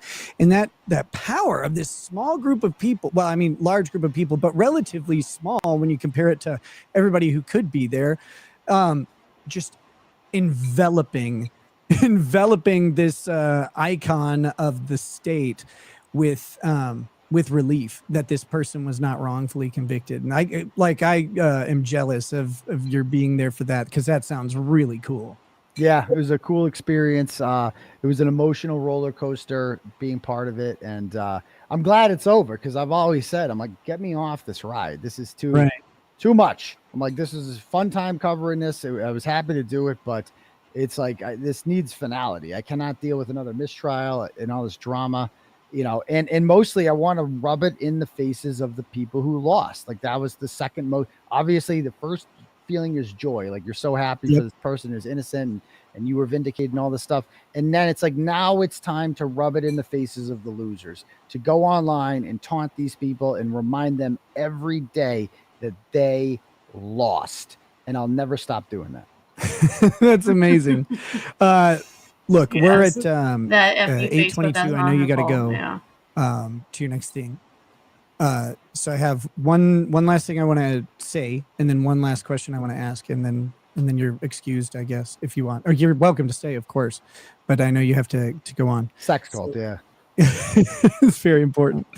You gotta have the sex call. Okay, so first, I really appreciated people have been like calling you out for not having interviews with the Karen Reed team and all of that stuff. And at this point in time, like everything's still fresh, and I can see plenty of reasons why they like don't go running to have an interview with you with your pending issues and all that stuff. And it feels like that's good for both of you guys at this point. But I really appreciated what you said in your response. And it was, hey, I didn't do this for Karen Reed or for like some sort of access to her lawyers. I didn't do this for anything other than it was the right thing to do. And it's the story. And that sort of purity of the pursuit of journalism was something I really, really appreciated. I love seeing that from you on Twitter, and that was a really cool tweet. I will agree with thanks. That. Yeah, I didn't think I was going to make money off this or get a lot of fame or get a lot of followers. I just do what I normally do. I follow a good lead. This is a good story. As a journalist, you want to follow good, interesting stories. This is as interesting as it can get. If a side effect of that is making money and getting more followers or whatever, of course you're going to take that, like that's part of the game. But that certainly wasn't my goal. And if they want to come on and interview, that's great. If they don't, then the show must go on. So it's fine either way. And well, yeah, I mean, you said it. I was gonna add something, and then I was like, nah, it's good. it's just right on. So then on to my question. My question is, where can people find you? And what's on the horizon as briefly as possible? I know you teased something on Twitter that I was like, oh, that's perfect. That'll be great. I don't remember what I tweeted. The movie or documentary. Oh yeah, yeah. So I am, I've signed a deal with Compelling Pictures. They're doing a documentary. It's going to be streamed on a major streaming platform. It's kind of the Karen Read case through my eyes, and we're using that to build up the movie. Is the big project that we're working on. We've already got a writer, I'm told. Have an interesting screenplay writer, whatever. I don't know how any of this shit works. He's talking to big name actors, actresses to play me, to play Karen, etc. So I'll be doing that. I'll be just, I've got another big announcement coming up for September. Something's going to be happening, and I'm gonna write a book about this, memorialize it, and ride it. Now's the fun part, Yeah, absolutely. Okay, so where's the best place to find you? People can find you on Twitter at Dr. Turtleboy. You talking about Turtleboy or Nick? Where else is the best places? Yeah, YouTube or Rumble. I'm at Turtleboy Live. On my website is tbdailynews.com. I'm on Facebook for the boomers that still use that, Turtleboy. So you can follow me on any of those platforms. Well, there you have it, ladies and gentlemen. Oh, one more thing. Your trial is coming up really soon, right? Oh, no, actually, no, we're nowhere. I have a hearing date on July 7th. Okay. But these hearing dates are so mundane, and we're nowhere close to being ready for trial. So are they at least a year out? Are the hearings are they broadcast? Yeah, their media is always there. They're always streaming it. So I'm sure you'll be able to see it on whatever local. Yeah, I mean, I'm definitely interested. One time believe there was. We've only met a couple times. It took me a long time but you seem like a genuine guy who's pursuing the purity of his craft, doing it at the highest level. You're objectively correct, like that this was going to be a big case. He tried. You knew it from the start. In part, I think you made it into a big case, and that's a good thing.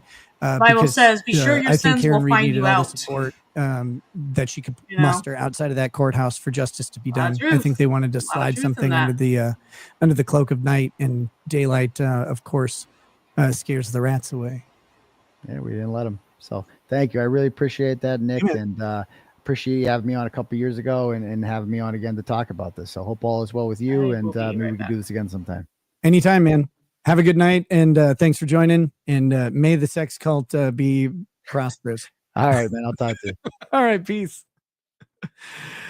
Well, ladies and gentlemen, that was Aidan Kearney, Dr. Turtleboy.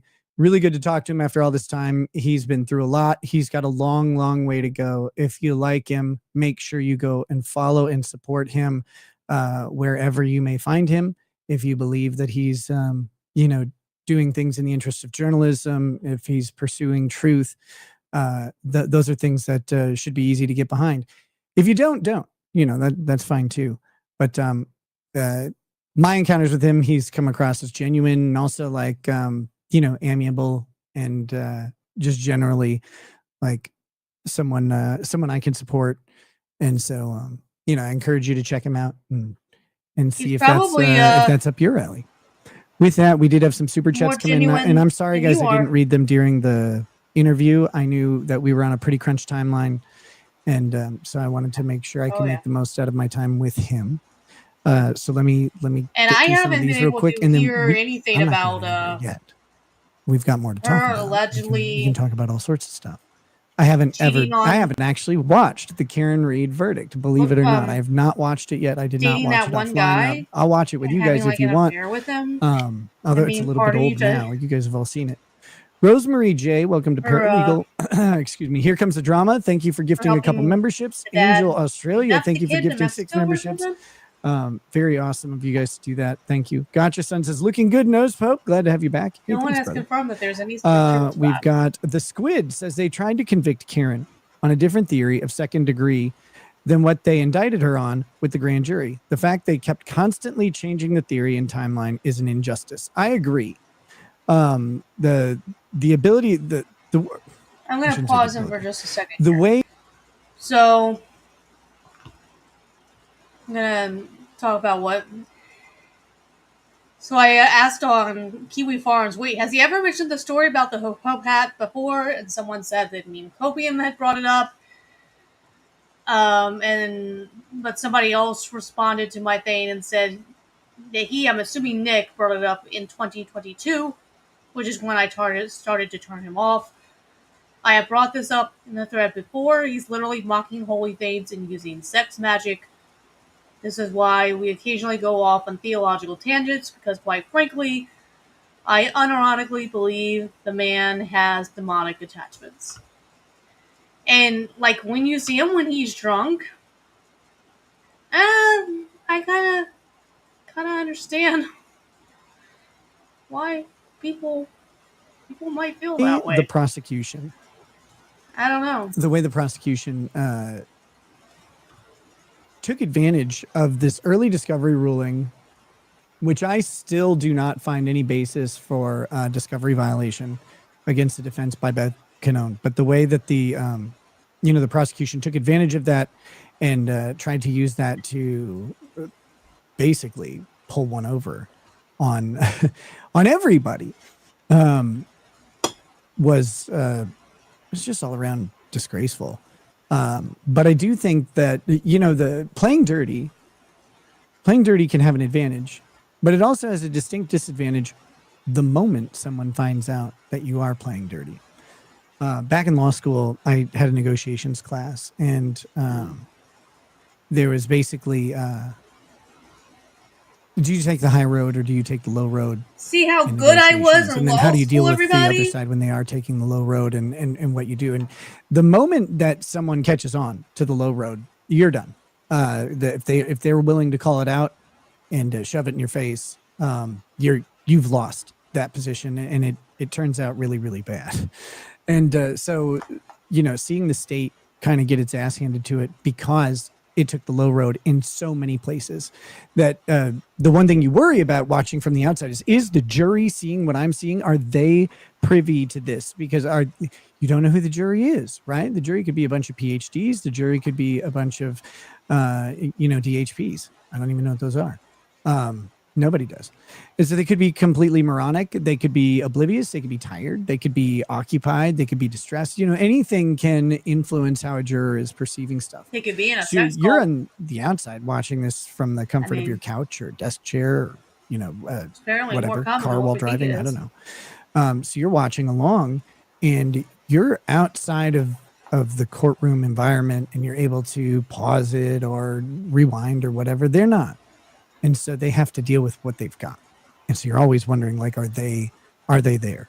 But it's very refreshing to see that it seems like they saw the state playing dirty, and the state got handled for it. And that's how it should be. Squid also says, I was hit by a big white van going at least 25 miles per hour at 5 years old. I'm the anomaly that walked away without broken bones or head trauma. The anti-Karen Reed types want us to believe that John's arm is the anomaly, but not his head. That's kind of interesting. Kids seem to get out of, and this is just my perception. This is not medically or scientifically based, and I could be way off on this, but my perception is that kids seem to actually weather impacts with cars at an alarmingly better rate. It's almost like the smaller stature, of course, makes them vulnerable to a lot, but also it seems that maybe the energy transfer within the total energy of the system is lower, and the ability to transfer the large amount of energy into the smaller figure is reduced. With older people, you have just the general degrading that starts to happen at a certain age. Like I'm terrified to fall over at 43, and at 23, like I had fallen in various ways, and you just get up and you're fine. So at some point you do become a little bit more frail and fragile, but also just the length of your bones, the the size of your body is more surface area to make contact with a large object. So I'm glad, man, that you walked away. I wonder what the actual stats are on that. If kids do seem to weather those things better, like if I'm crazy, but I don't know. I think so, but I don't know if I'm crazy on that issue. If anybody has like a medical degree or whatever and can talk about it, that'd be awesome. Let's see, we've got some of these here. This one was received a week ago, but I haven't streamed it a bit. Watching Kurt is kind of like watching Maddox. Both of them are genuinely entertaining. Someone made some observations. You realize it's not a bit. With this verdict, Hank Brennan is realizing that his cannoli crusher might have been a bit too small to successfully pump his sweetened ricotta into her Canton clam. Oh my God. that was horrible. Please never.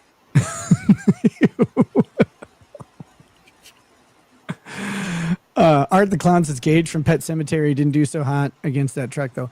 Right. Like, and there is a certain point where anybody getting hit is going to just get annihilated. I don't want to do that personally. MLS says this is for Aiden, not Nick. Nick can Venmo you, Aiden. I don't know what Venmo is. I've never used it. Sorry. You got to find someone in their 20s. Chad Parsons says, oh shit, I was starting to think you got arrested again. No. No, I've just been dealing with a bunch of different stuff. Plus, yesterday was a big day and something we're not going to talk about. But there was just a lot of drama leading up to it. MLS says the law there is so bad. Talking about Massachusetts. Cat's Pajamas is glad to see you, Nick. Thanks for having Aiden on as a guest. My pleasure. I thought the interview went pretty well. He seemed to be a good chap. One thing I did, guys. During the show, a couple super tips came through, and so I turned off the skipping the queue thing because I didn't want them to become a thing while Aiden was here. But I have turned it back on. So if you haven't ever tried out supertip.gg/RL, you can check it out. We've got some AI generated voices. Oh, hey, you know what? You know what's crazy? While we're on that subject, very briefly. I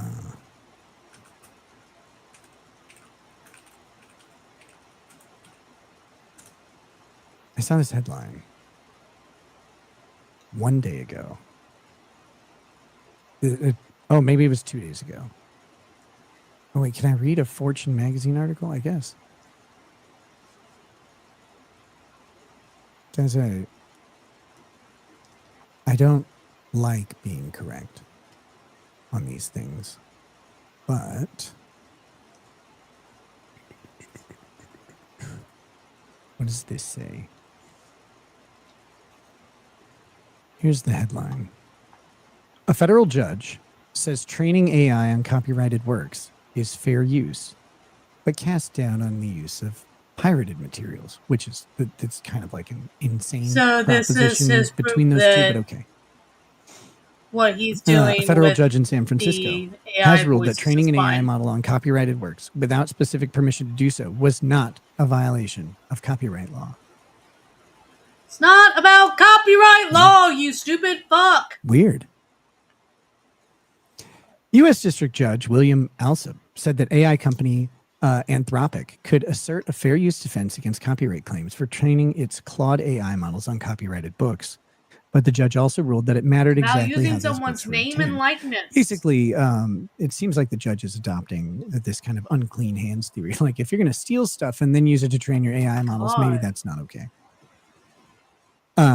Alsop supported Anthropic's claim that it was fair use for it to purchase millions of books and then digitize them for use in AI training. The judge said it was not okay, however, for Anthropic to have also downloaded millions of pirated copies of books from the internet and then maintained a digital library of those pirated copies. Why does he not understand? The judge ordered a separate trial on Anthropic's storage of those pirated books, which could determine the company's liability and any damages related to that potential infringement. The judge has also not yet ruled whether to grant the case class action status, which could dramatically increase the financial risks to Anthropic if it is found to have infringed on authors' rights. In finding that it was fair use for Anthropic to train its AI models on books written by three authors, Andrea Bartz, Charles Graeber, and Kirk Wallace Johnson, who had filed a lawsuit against the AI company for copyright violations, also addressed a question that has simmered since before OpenAI's ChatGPT kickstarted the generative AI boom in 2022. Can copyrighted data be used to train generative AI models without the owner's consent? And the answer is overwhelmingly yes. Like the obvious logical answer should have always been yes. Anyone who says no is crazy, because this large language models mirror a type of human learning and retention and recitation. And that is that the gathering of information and the interpretation and interpolation of that information into either a brain or, in this case, a neural network, is just how things have to occur. Like, there's no way to determine from a large language model what comes out that is derivative of the work that went in.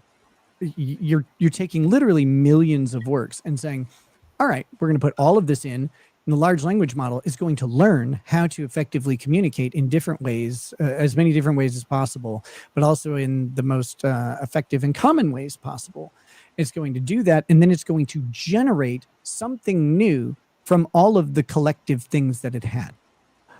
It's funny how, like, I don't know, maybe I'm crazy, but I seem to remember being told that I was not correct about that. No, I think that's never what you were told, dumbass. That's kind of wild. It was wild to see the headline. I wasn't expecting a headline on this so fast. And I think what they're going to find is that I don't think that's what he was ever told. Stuff like this. Nicholas Rackett, welcome back from your vacation. I'm sure nothing emotionally taxing or stressful happened while you were gone. Please spell the funny DM you sent Megan. I asked, and she said she was keeping it private for your own good. Who does that sweet, medium, smart lady think she is? Feel bullied with my money, Fago. I don't know. I have no idea what DM that would be. Funny DM you sent me. I probably send lots of funny DMs to me. I'm funny. I'm a lot of fun. I'm a ton of fun. No, I don't know what it specifically was, because I have no idea. Only to attention-seeking whores like Megan. What time it was sent or whatever. Did I just say that out loud? That's funny. I wonder what it is. Now I'm curious. I wonder if she'll tell me. Here we go. Leighton Gay, what's up, Doc and the Pope? Let's get it on. Ew. So the reason I bring up the AI copyright thing is much has been said about the use of voices, images, and likeness, and the use of copyright in regards to AI generated content for super tips specifically. You're wrong. The same fucking You're thing. wrong. I'm right. I'm sorry. That's just the way it is. You just can't use people's name and likeness without their permission. Again, when you get into the logical process of this, you go, okay, well, it's not spitting out the book, though. And you can't just determine that anything that comes subsequent to the consumption of a literary work is the product of that literary work. It's the product of the collective consumption of information that has occurred.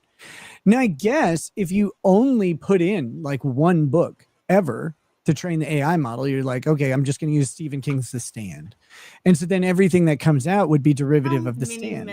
But the second you add a second book, well, now you've intermingled the two works, and it's impossible at that point to even determine which is from one and which is from the other, coming back from the language model, right? So as you incorporate thousands to millions to eventually billions of written works, there's just no way you can possibly do it. Like, what if they just said, here's all of Twitter, incorporate all of Twitter into your large language model, and it just consumes a trillion tweets from the dumbest weirdos ever to the smartest people on earth, who end up kind of talking like the dumbest weirdos ever after a minute. And then you're supposed to figure out now what tweet is being regurgitated when I ask the AI a question. So I was right. Ha! Take that, you morons. Bulldozer74 says, I like turtles. Rated, I usually stream Monday, Tuesday, Thursday, and Saturday at 9:30 p.m. Central. Saturday is music requests and chit chat rock out with your cock out or jam out with your clam out. Only two options. So it's a pantsless stream from Bulldozer74, but those of you over on Rumble can check him out. Indoctrination says, free clash with Bayo. Bayo? Okay. Just type that in his chat. We've got Yo, Turtle Boy, my nigga, let me ask you a question. You think Karen Reed will let you sample that leaky balloon? Oh, come on now. I think she owes it to you, nigga.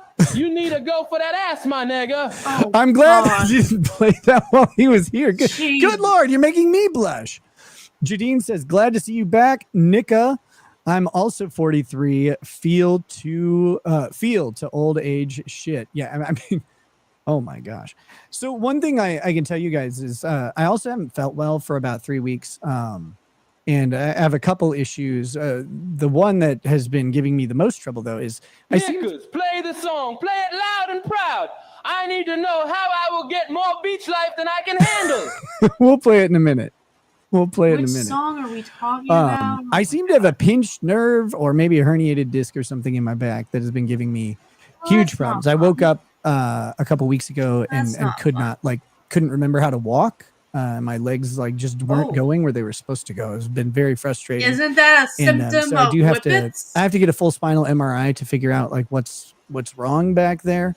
But I've been getting a little bit better. I've heard but of people near the end of the Karen Reed with trial, whippets. it got really, really difficult to sit for 8 hours straight. I was trying to hide it pretty well, but I was very, very uncomfortable for those long streams. So I do apologize, and that's part of the reason I haven't been streaming as much. But things have been getting better with I've been doing a lot of stretching, using my massage chair a lot as well, and just really focusing on using muscles that my brain doesn't know how to use right now. So it's very weird. I hope that never happens to you because it's wildly frustrating and I'm kind of tired of it, damn it. But I'll keep you guys posted on that. I've been to the doctor, and been checked out and stuff. And he thinks it might be a physical thing. My tests are all good. So all that stuff, but it has been, that's been part of why I haven't been on. Your hair is floofy. Another win for the toe. My hair is floofy. I didn't put any hairspray or anything in it today. Also, so I went to the same person I've gotten the last several haircuts from, who I was like, oh, they do a good job. And they cut my hair in such a way that now I have to part it on the opposite side. I don't know how that even works, but that was awkward. I was like, I cannot get it to look in any way how I want it to look, parting it on the other side. So I switched. Now I'm a villain. I don't know if they still do this. I also posted that. What they used to do on movies and television shows is the heroic character would always part their hair to the right. And the bad guys would part their hair to the left. It was like a subtle nod. Well, left-handed people are disgusting and also evil. So that was the entire thing. Yeah. Was the idea of anything going to the left was bad. Comma. It was the 80s. What can we say? Might still be correct. But yeah, so now my hair parts to the other side, and I'm now evil. So I mean, all in all, cool. You guys might not see it because I legitimately don't know which way. But if you could looks coming knock through, it off with these crazy, because I have it mirrored on my side. I don't know. This isn't interesting. You knock it off with these. What the state of Massachusetts did to you was textbook micro penis energy. A lot like Kurt's cooking videos. Man, we only have a couple of those cooking videos left, and they're all long, so I don't know what to do. Nick, he could probably start to find a new audience. Will tell me I'm 157 yards to the front of the green. I just don't know 166 to the hole. How the hell can John's phone stop moving right around the flagpole and not move again all night? Okay, so I actually have an answer for this. I want to open with the caveat of the state ineffectively tried to argue this. There is some truth to it, but I think the state was being dishonest in the information they presented. That being said, it's the golf app or a hunting app or anything where precise location becomes more important demands from the phone to use its high precision location tools, including the gyroscope. Some phones have an altimeter, higher precision GPS data, and maybe even higher precision triangulation data from pinging different cell phone towers. So the app forces the phone in those cases to only use high precision data. Now, the state in the Karen Reed case was arguing that the phone was, for whatever reason, switching from high precision tracking data to low precision tracking data. That doesn't make a lot of sense in when you get into this concept that the car is in motion and then stopping and then starting again.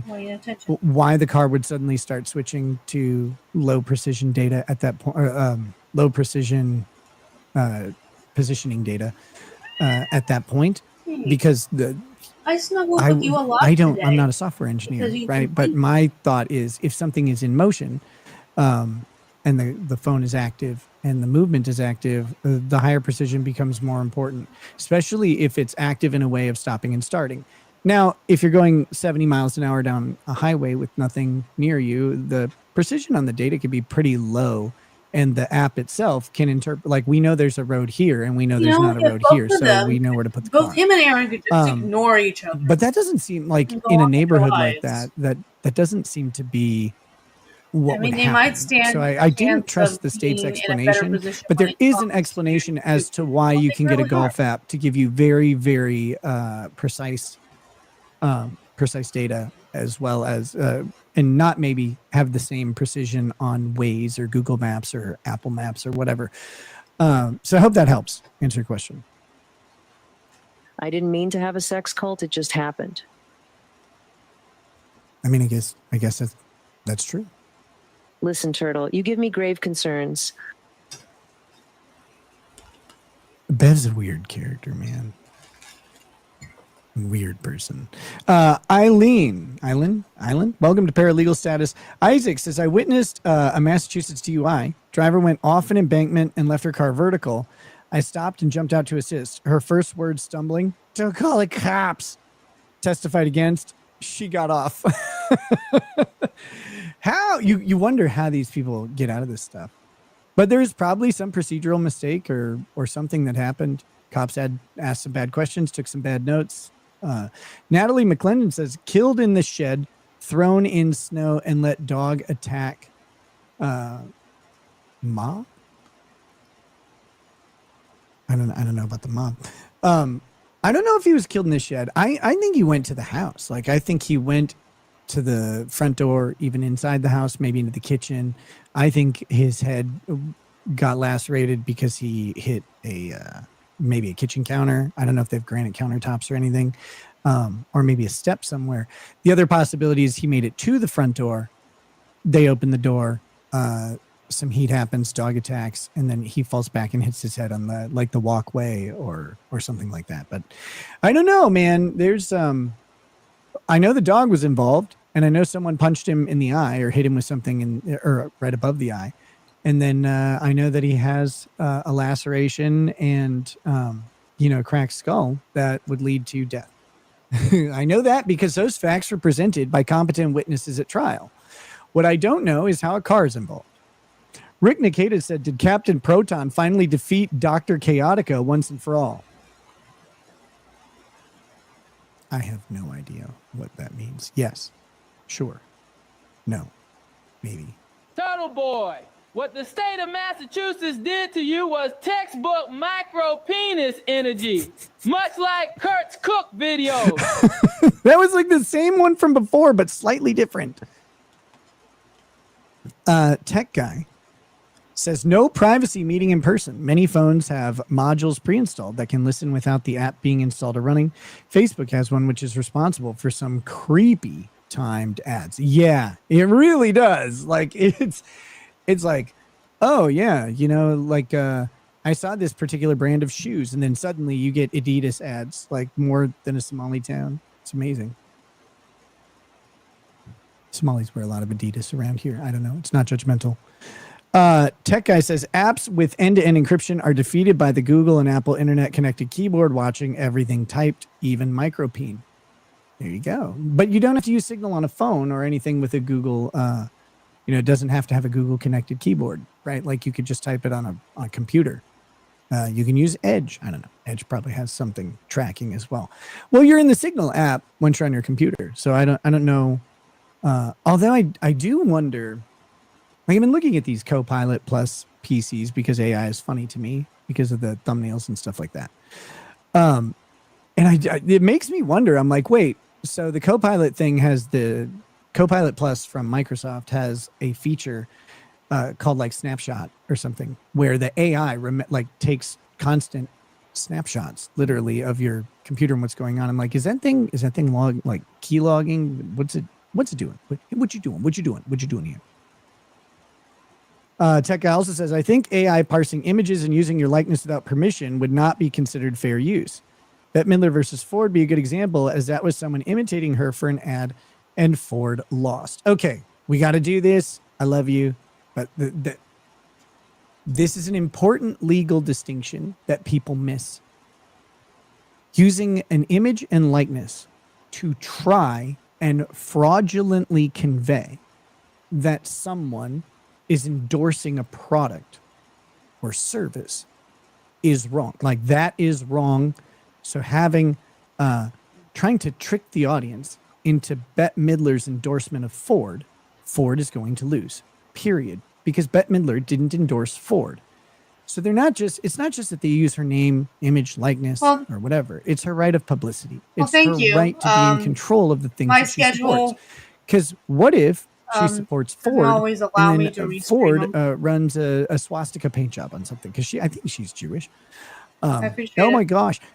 So let's say Ford runs a swastika hood paint job, special edition on Mustangs or whatever. And then they have Bette Midler endorsing Ford. Then she's like, I wouldn't endorse that. That company is disgusting to me. Like, how can you do this? That's the problem. Using name, image, and likeness for anything else, comedy, parody, sarcasm, criticism, even just statements, as long as those statements aren't fraudulently inducing people to believe that someone is, endorsing something. But it's all in how much the listener, I guess, the audience, is supposed to or intended to believe that it's the person. And then, of course, how much they believe it is kind of evidence of how much they were intended to, right? But for example, on super tips, if anyone's under the impression that a super tip is generated and it's the person, like the way they come across the screen. So, and I know there's a very funny moment where when I was screaming at Keanu and I wasn't looking, that a super tip came through in Keanu's voice and I thought it was her. Yes. But of course, everybody else knew it wasn't, right? Like the audience there is not like, oh, that Keanu said that, because there's a little animated thing. There's a message on the screen. Like all of this stuff happens. So no one's actually thinking. And if I had looked at it later, I would have known that wasn't her as well. No one's duped there. I'm duped in the moment, but that was my own uncontrollable rage or whatever that did that.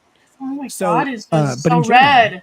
The super tip system isn't being used as a legitimate endorsement from someone's voice. Like no one's like, if I have the Jesse Lee Peterson voice say, hey, listen, I need you to watch the Nick Rekieta show, Rekieta Law, because he's good people. Like if I had it say that, no one believes that Jesse Lee Peterson is like calling into the show and doing that. That's not how it works. There's just so many indicators that that's not the case. Also, we talk about it. Jadine says, Jadine has always been the villain. I gave your money before your troubles. I think you gave you money before your troubles. Hopefully not a factor. Here's some money for after. Well, thank you, Jadine. It's always appreciated very much. All support is appreciated here.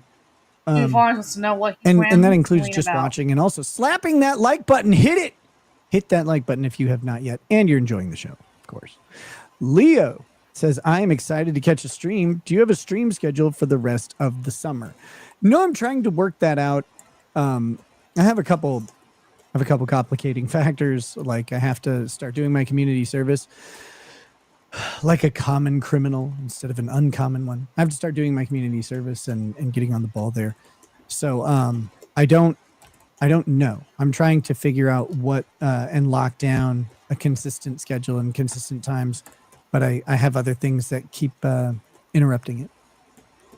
I can't believe you brought up that cuck question, man. That's wild. Well, anyway, at least the world knows you don't have a Kurt-sized penis. Well, you mean the question of like, was there some sort of I mean, he called it swinger activity. I don't want to limit it to that, but that there was something going on between the adults in that instance that went beyond, like the traditional understanding of relationships, maybe planned infidelity. I have no idea. It seemed like a bunch of people were fucking. Like, that's what it seems like from the stuff that I've seen, and a lot of people seem to have that theory. So I didn't know if he was like more in tune with it. Plus, he has the sex cult joke, so I figured he'd be okay with the question. I hope it didn't offend too many people. Tech Guy says, thank you for the clarification. You're welcome. You're welcome.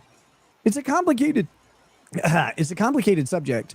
And the only frustrating thing for me is seeing a bunch of fellow lawyers talk about it incorrectly because they have some personal reason for their answer. And look, you can say that I have personal reasoning because of my use of super tips or whatever.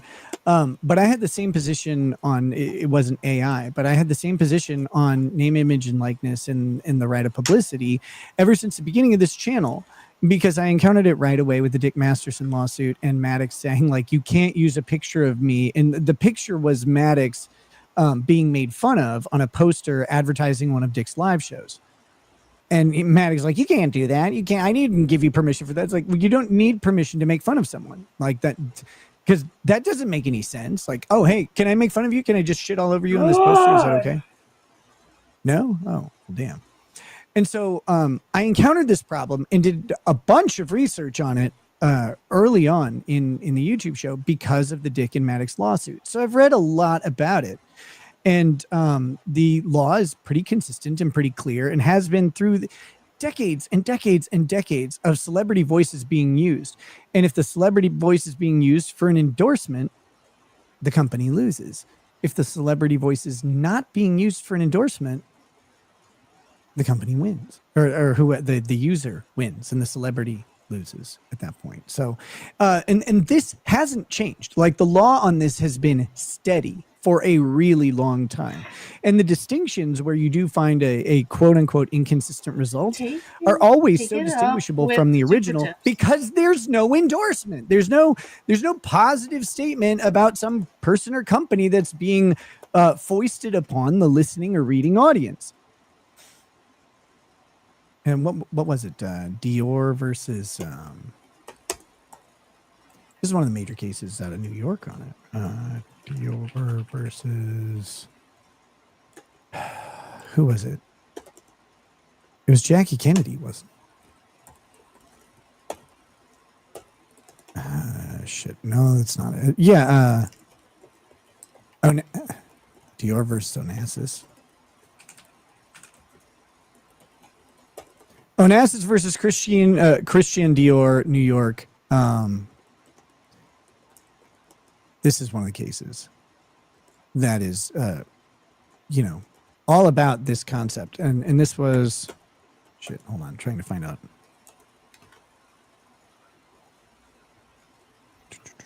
I'm just trying to find the date on this. Obviously, this was, 1984, for example. So, I mean, this thing's almost as old as I am. And that's not the first case. And you have Bette Midler, you have a couple other lawsuits where this happened, where they either they hired an impersonator because they didn't have AI, right? But I think the tip for people on this is to really just look at AI as a tool or an instrument of an impersonator. And it makes people really good at impersonations. And that's fine. But how you use that impersonation that's the important thing. Being good at impersonations and impressions, even making money off of them, is not wrong. There have been impersonation and impression comedians who've been successful forever and have very successful careers, and they make tons and tons of money doing specifically those impressions, right? Like, that happens. I think everybody's aware of this. You can watch them. You can watch people do impressions and make money doing it all the time, and that's fine. AI just makes it levels the playing field behind people who can do it naturally and people who can't. In the same way that AI levels the playing field between people who have a natural gift of art and people who don't. Like, I can't draw anything, but I have a vision of what I want to see on paper, and I can ask the AI to help me draw it, and it becomes a really effective paintbrush. Well, it's the same thing with voices. Now, if I ask it to recreate the Mona Lisa and then be like, this is mine, I guess Da Vinci's estate could sue me or whatever. But you get the concept, right? Like, if I'm trying to pass off a work as someone else's and I have the AI do it in that way, well, then, yeah, case by case, it becomes copyright infringement. You can, like the heat. It's not about copyright. The prompt he said he did. I want people to think this is from, I don't know, name a modern artist. But like that's not what most people are doing. Most people are just making art in a different way with a new tool. Let's see. Two Truth for Liberty says, ever since the FKR movement chose Kelly Deaver. Oh, dang it. I wanted to talk to him about Kelly Deaver. Damn it. Kelly Deaver to be the next victim. The law tube cesspool has been bubbling over with vomit. 2 wrongs, no right. I don't know what this means. Are you saying that what is that? Are you still around? Two Truth for Liberty? What is that? What does this chat mean? Ever since the Free Karen Reed movement chose Kelly Deaver. Kelly Deaver was intimidated into lying by her boss. Like that's obvious, right? Does anybody not believe that happened? So then after they chose her to be the next, the law tube cesspool, who's the law tube cesspool? I mean, I have my ideas, but I think they're different. Has been bubbling over with vomit. 2 wrongs, no right. I'm not familiar with this issue. Jadine says, you use Bev's voice. She will sue you for a piece of little nickel. No, bad Bev. Dever like ever. What? No, I'm saying Deaver in protest because she got so mad at Alan Jackson for that. 100% she said her job depended on this. Yeah, I mean, that was so obvious. It's like, oh, she's talking and saying exactly what would happen in any movie where this happens, because we all understand how this happens. It's so common that it's a trope. Like, it's such a common concept. And it's like, were you pressured? No, not at all. Oh, okay. All right. And the jury, knows what's going on. But I don't know what they're talking about, the law tube cesspool and picking her as the next victim. I don't know. Sorry.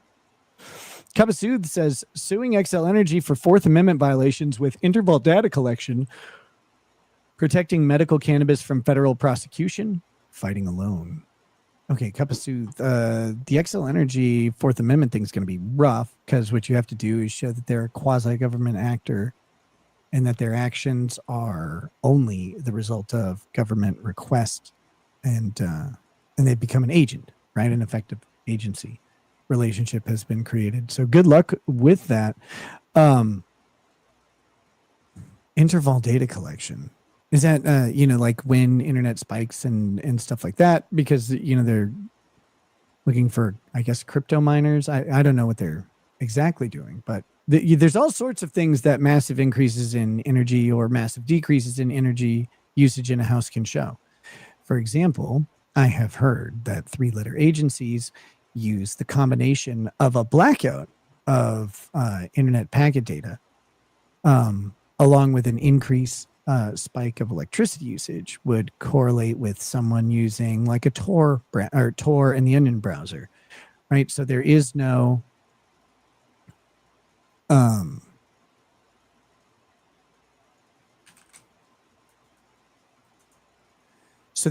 data that that is trackable all of a sudden, but the energy usage goes up. I was at Best Buy and drew Stormy Night on one of those smart fridges, and the manger asked me to leave.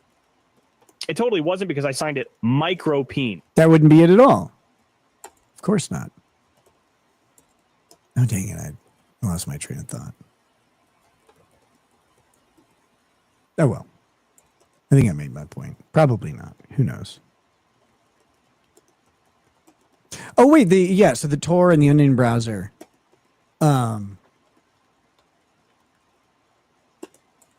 They would use the lack of information they were able to get plus the increased energy usage, which might indicate the turning on of a computer, for example, and put those together to suggest that something was going on. You know, they cops try to cops, not cops, any government agent who's looking into someone tries to use just about anything, correct or not, to justify what they're going to do next. But yeah, good luck on fighting that, man. It is a lonely road defending your rights.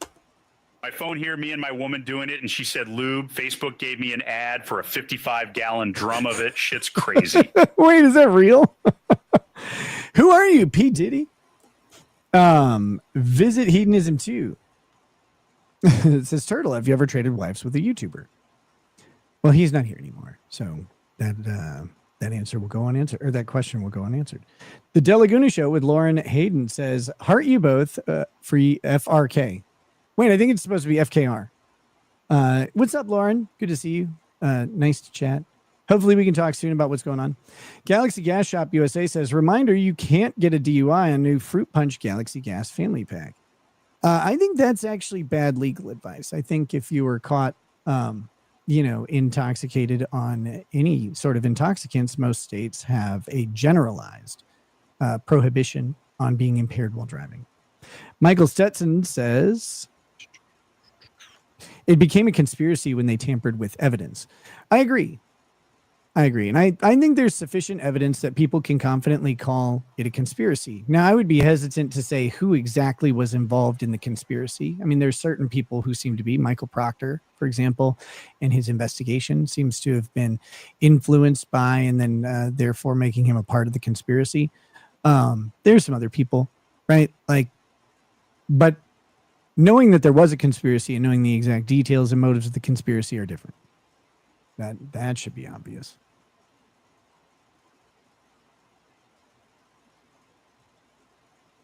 Let's see. Cup of Sooth says 7th Circuit found it to be a 4th Amendment violation. Pulls electricity every 15-minute increments. They're a public utility and they report suspected activity to authorities. Okay, then I'm 100% with you on that. That sounds that's ridiculous. Yeah, I mean, I guess public utilities, even though they're run by private companies, they make classic government agency relationships. So go get them, man.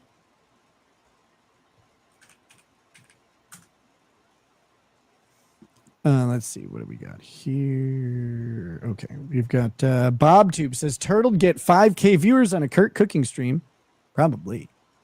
I hope more people want to watch them with me. They're so funny. Christina Jarvis says, I love this Nick 2.0. I'm glad Dr. T sent me to your show. Hey, thank you, Christina. Happy to be here. My Spirit to Yours says, what happens now? Does the case reopen? No. What case? Karen Reed's? Karen Reed's case is done. She was acquitted on 2 counts, or found guilty. Go ahead and catch up live.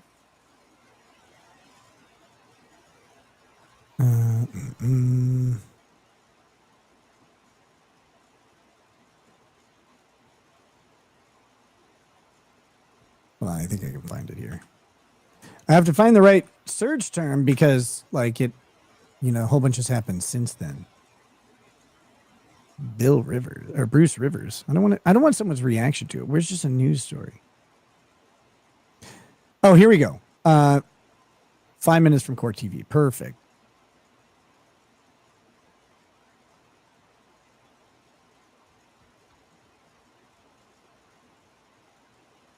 Okay, where's my share screen? Boom. Here we go. I read this one from Cup of Sooth. My bad. So here's the verdict watch. I have not done this yet, so I'm happy to have so many of you with me. It is wonderful that you're here. Let's go. Will the deliberating jurors remain standing? Defendant remains standing. All other parties may be seated. Your Honor, may the record reflect that 12 deliberating jurors and 6 alternates are present. Yes. May I inquire? Yes. Mr. Foreman, members of the jury, have you agreed upon a verdict? Yes. Thank you. May I see the papers? Let me see your paper. Mr. Foreman, have the verdicts been placed in this envelope and have they been in your presence ever since? Yes. Here you go.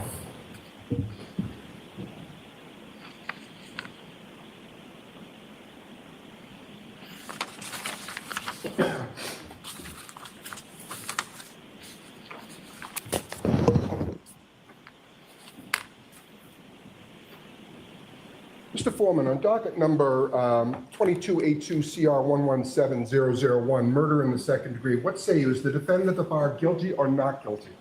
Not guilty. So say you, Mr. Foreman? So say you? No. Yes. Do you agree? Yes. Do all of you agree? Yes. Thank you. 002, what say you? Is the defendant at the bar not guilty or guilty? Not guilty. Of. Is not guilty or guilty of that charge or any lesser included charge? Thank you. Specifically, number 5, operating under the influence of liquor by operating a motor vehicle with a blood alcohol level of 0.08 or greater. Correct? Yes. So say you, Mr. Foreman? Guilty. So say you all? Yes. Guilty. 003, what say you? Is the defendant at the bar leaving the scene after accident resulting in death? Is the defendant not guilty or guilty? Not guilty. So say you, Mr. Foreman? Whoa! So say you all? Hear the roar of justice. Jurors, hearken your verdict as the court records that you upon your oath say the defendant on 001 is not guilty, on 002 is guilty of operating under the influence of liquor, and 003 not guilty. Thank you. All right. It's the best feeling in the world, I bet, for her, for everybody at that table. Thank you for your service. We're going to send you back. Your service is complete. I'd like to come back and talk to you for a little bit afterwards. So thank you very much. All rise. Jurors, follow me.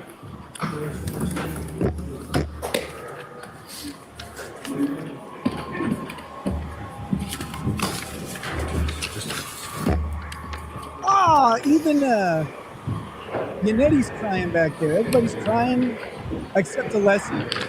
Leslie's like, I killed my emotions. No, I'm just kidding. Like her life was just given Karen Reed. Not yet. Tony, Hold on, everyone. Karen Reed. Ms. Reed, can I have your attention? As required by statute, I must inform you that the records regarding the charges that you have been found not guilty will be sealed by the Commissioner of Probation by the court unless you notify the Commissioner of Probation in writing within 10 days that you do not want these records sealed. To request that these records not be sealed, you may use the Request Not to Seal form, which is posted on the trial court's website on mass.gov. I cannot accept the form here in court. You must submit it to the Commissioner of Probation at the address provided on the form. Please be aware that if the records regarding the charges which you have been found not guilty are sealed, you will be unable to access the sealed record of the not guilty dispositions or any other records regarding those charges. If you want copies of any documents regarding those charges before the records are sealed, you should request copies from the court within 10 days. Do you understand? Thank you. All right, so we need a date for sentencing. Can we do it next week? We would be prepared to go forward today. Okay. Okay. Oh, so they're like, let's sentence it right now. I think we're done here. Yeah.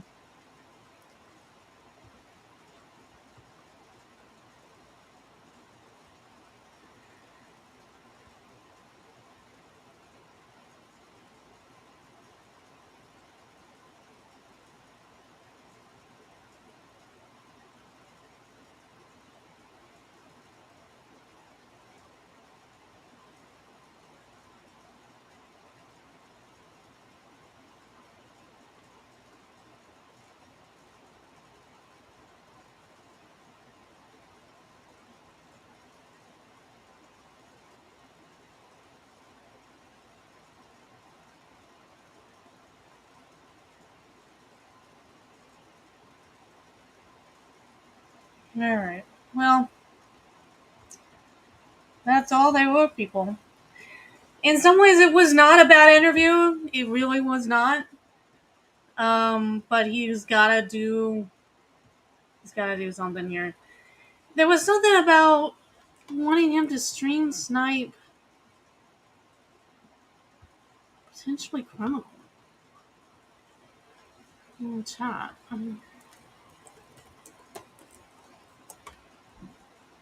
I didn't get any kind of notification that he was live. I thought he was supposed to.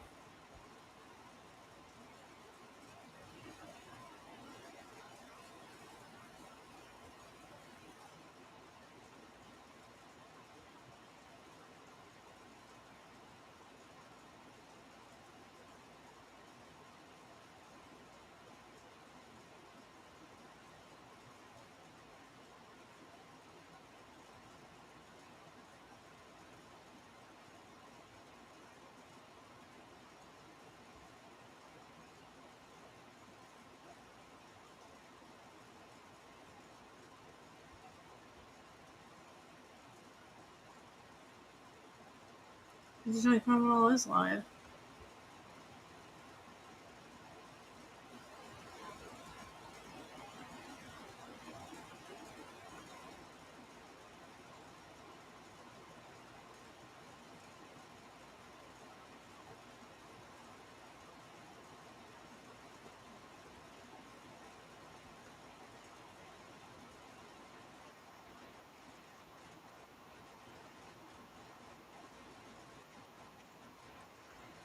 Alright. Oh, maybe I'll have to spend some time watching that.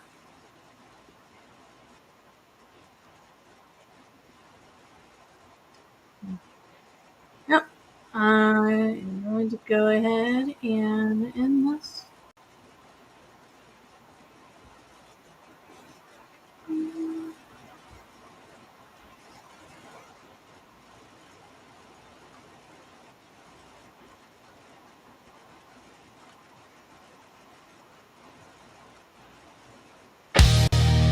Hi, Evie. I'm a ton of fun. See y'all I'm a fun later. guy. Let me eat your fucking ass.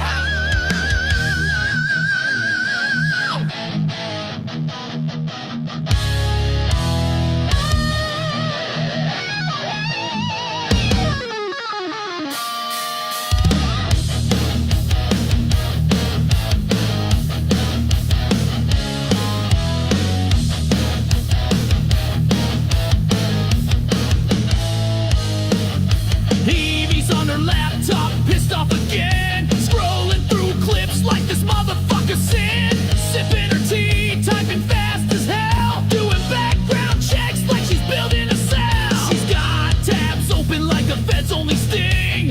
Searching for dirt while Nick's doing his thing. He's live streaming, laughing, taking shots with bro. She's like, this bastard needs to get exposed. Nick's in your fucking head, rent free, no joke. While you're writing blogs, he's lighting up smoke. He don't even name you, don't even care. But you stalk his feed like he's breathing your air. Go take a nap, go touch some grass. You look like Twitter gave your brain whiplash.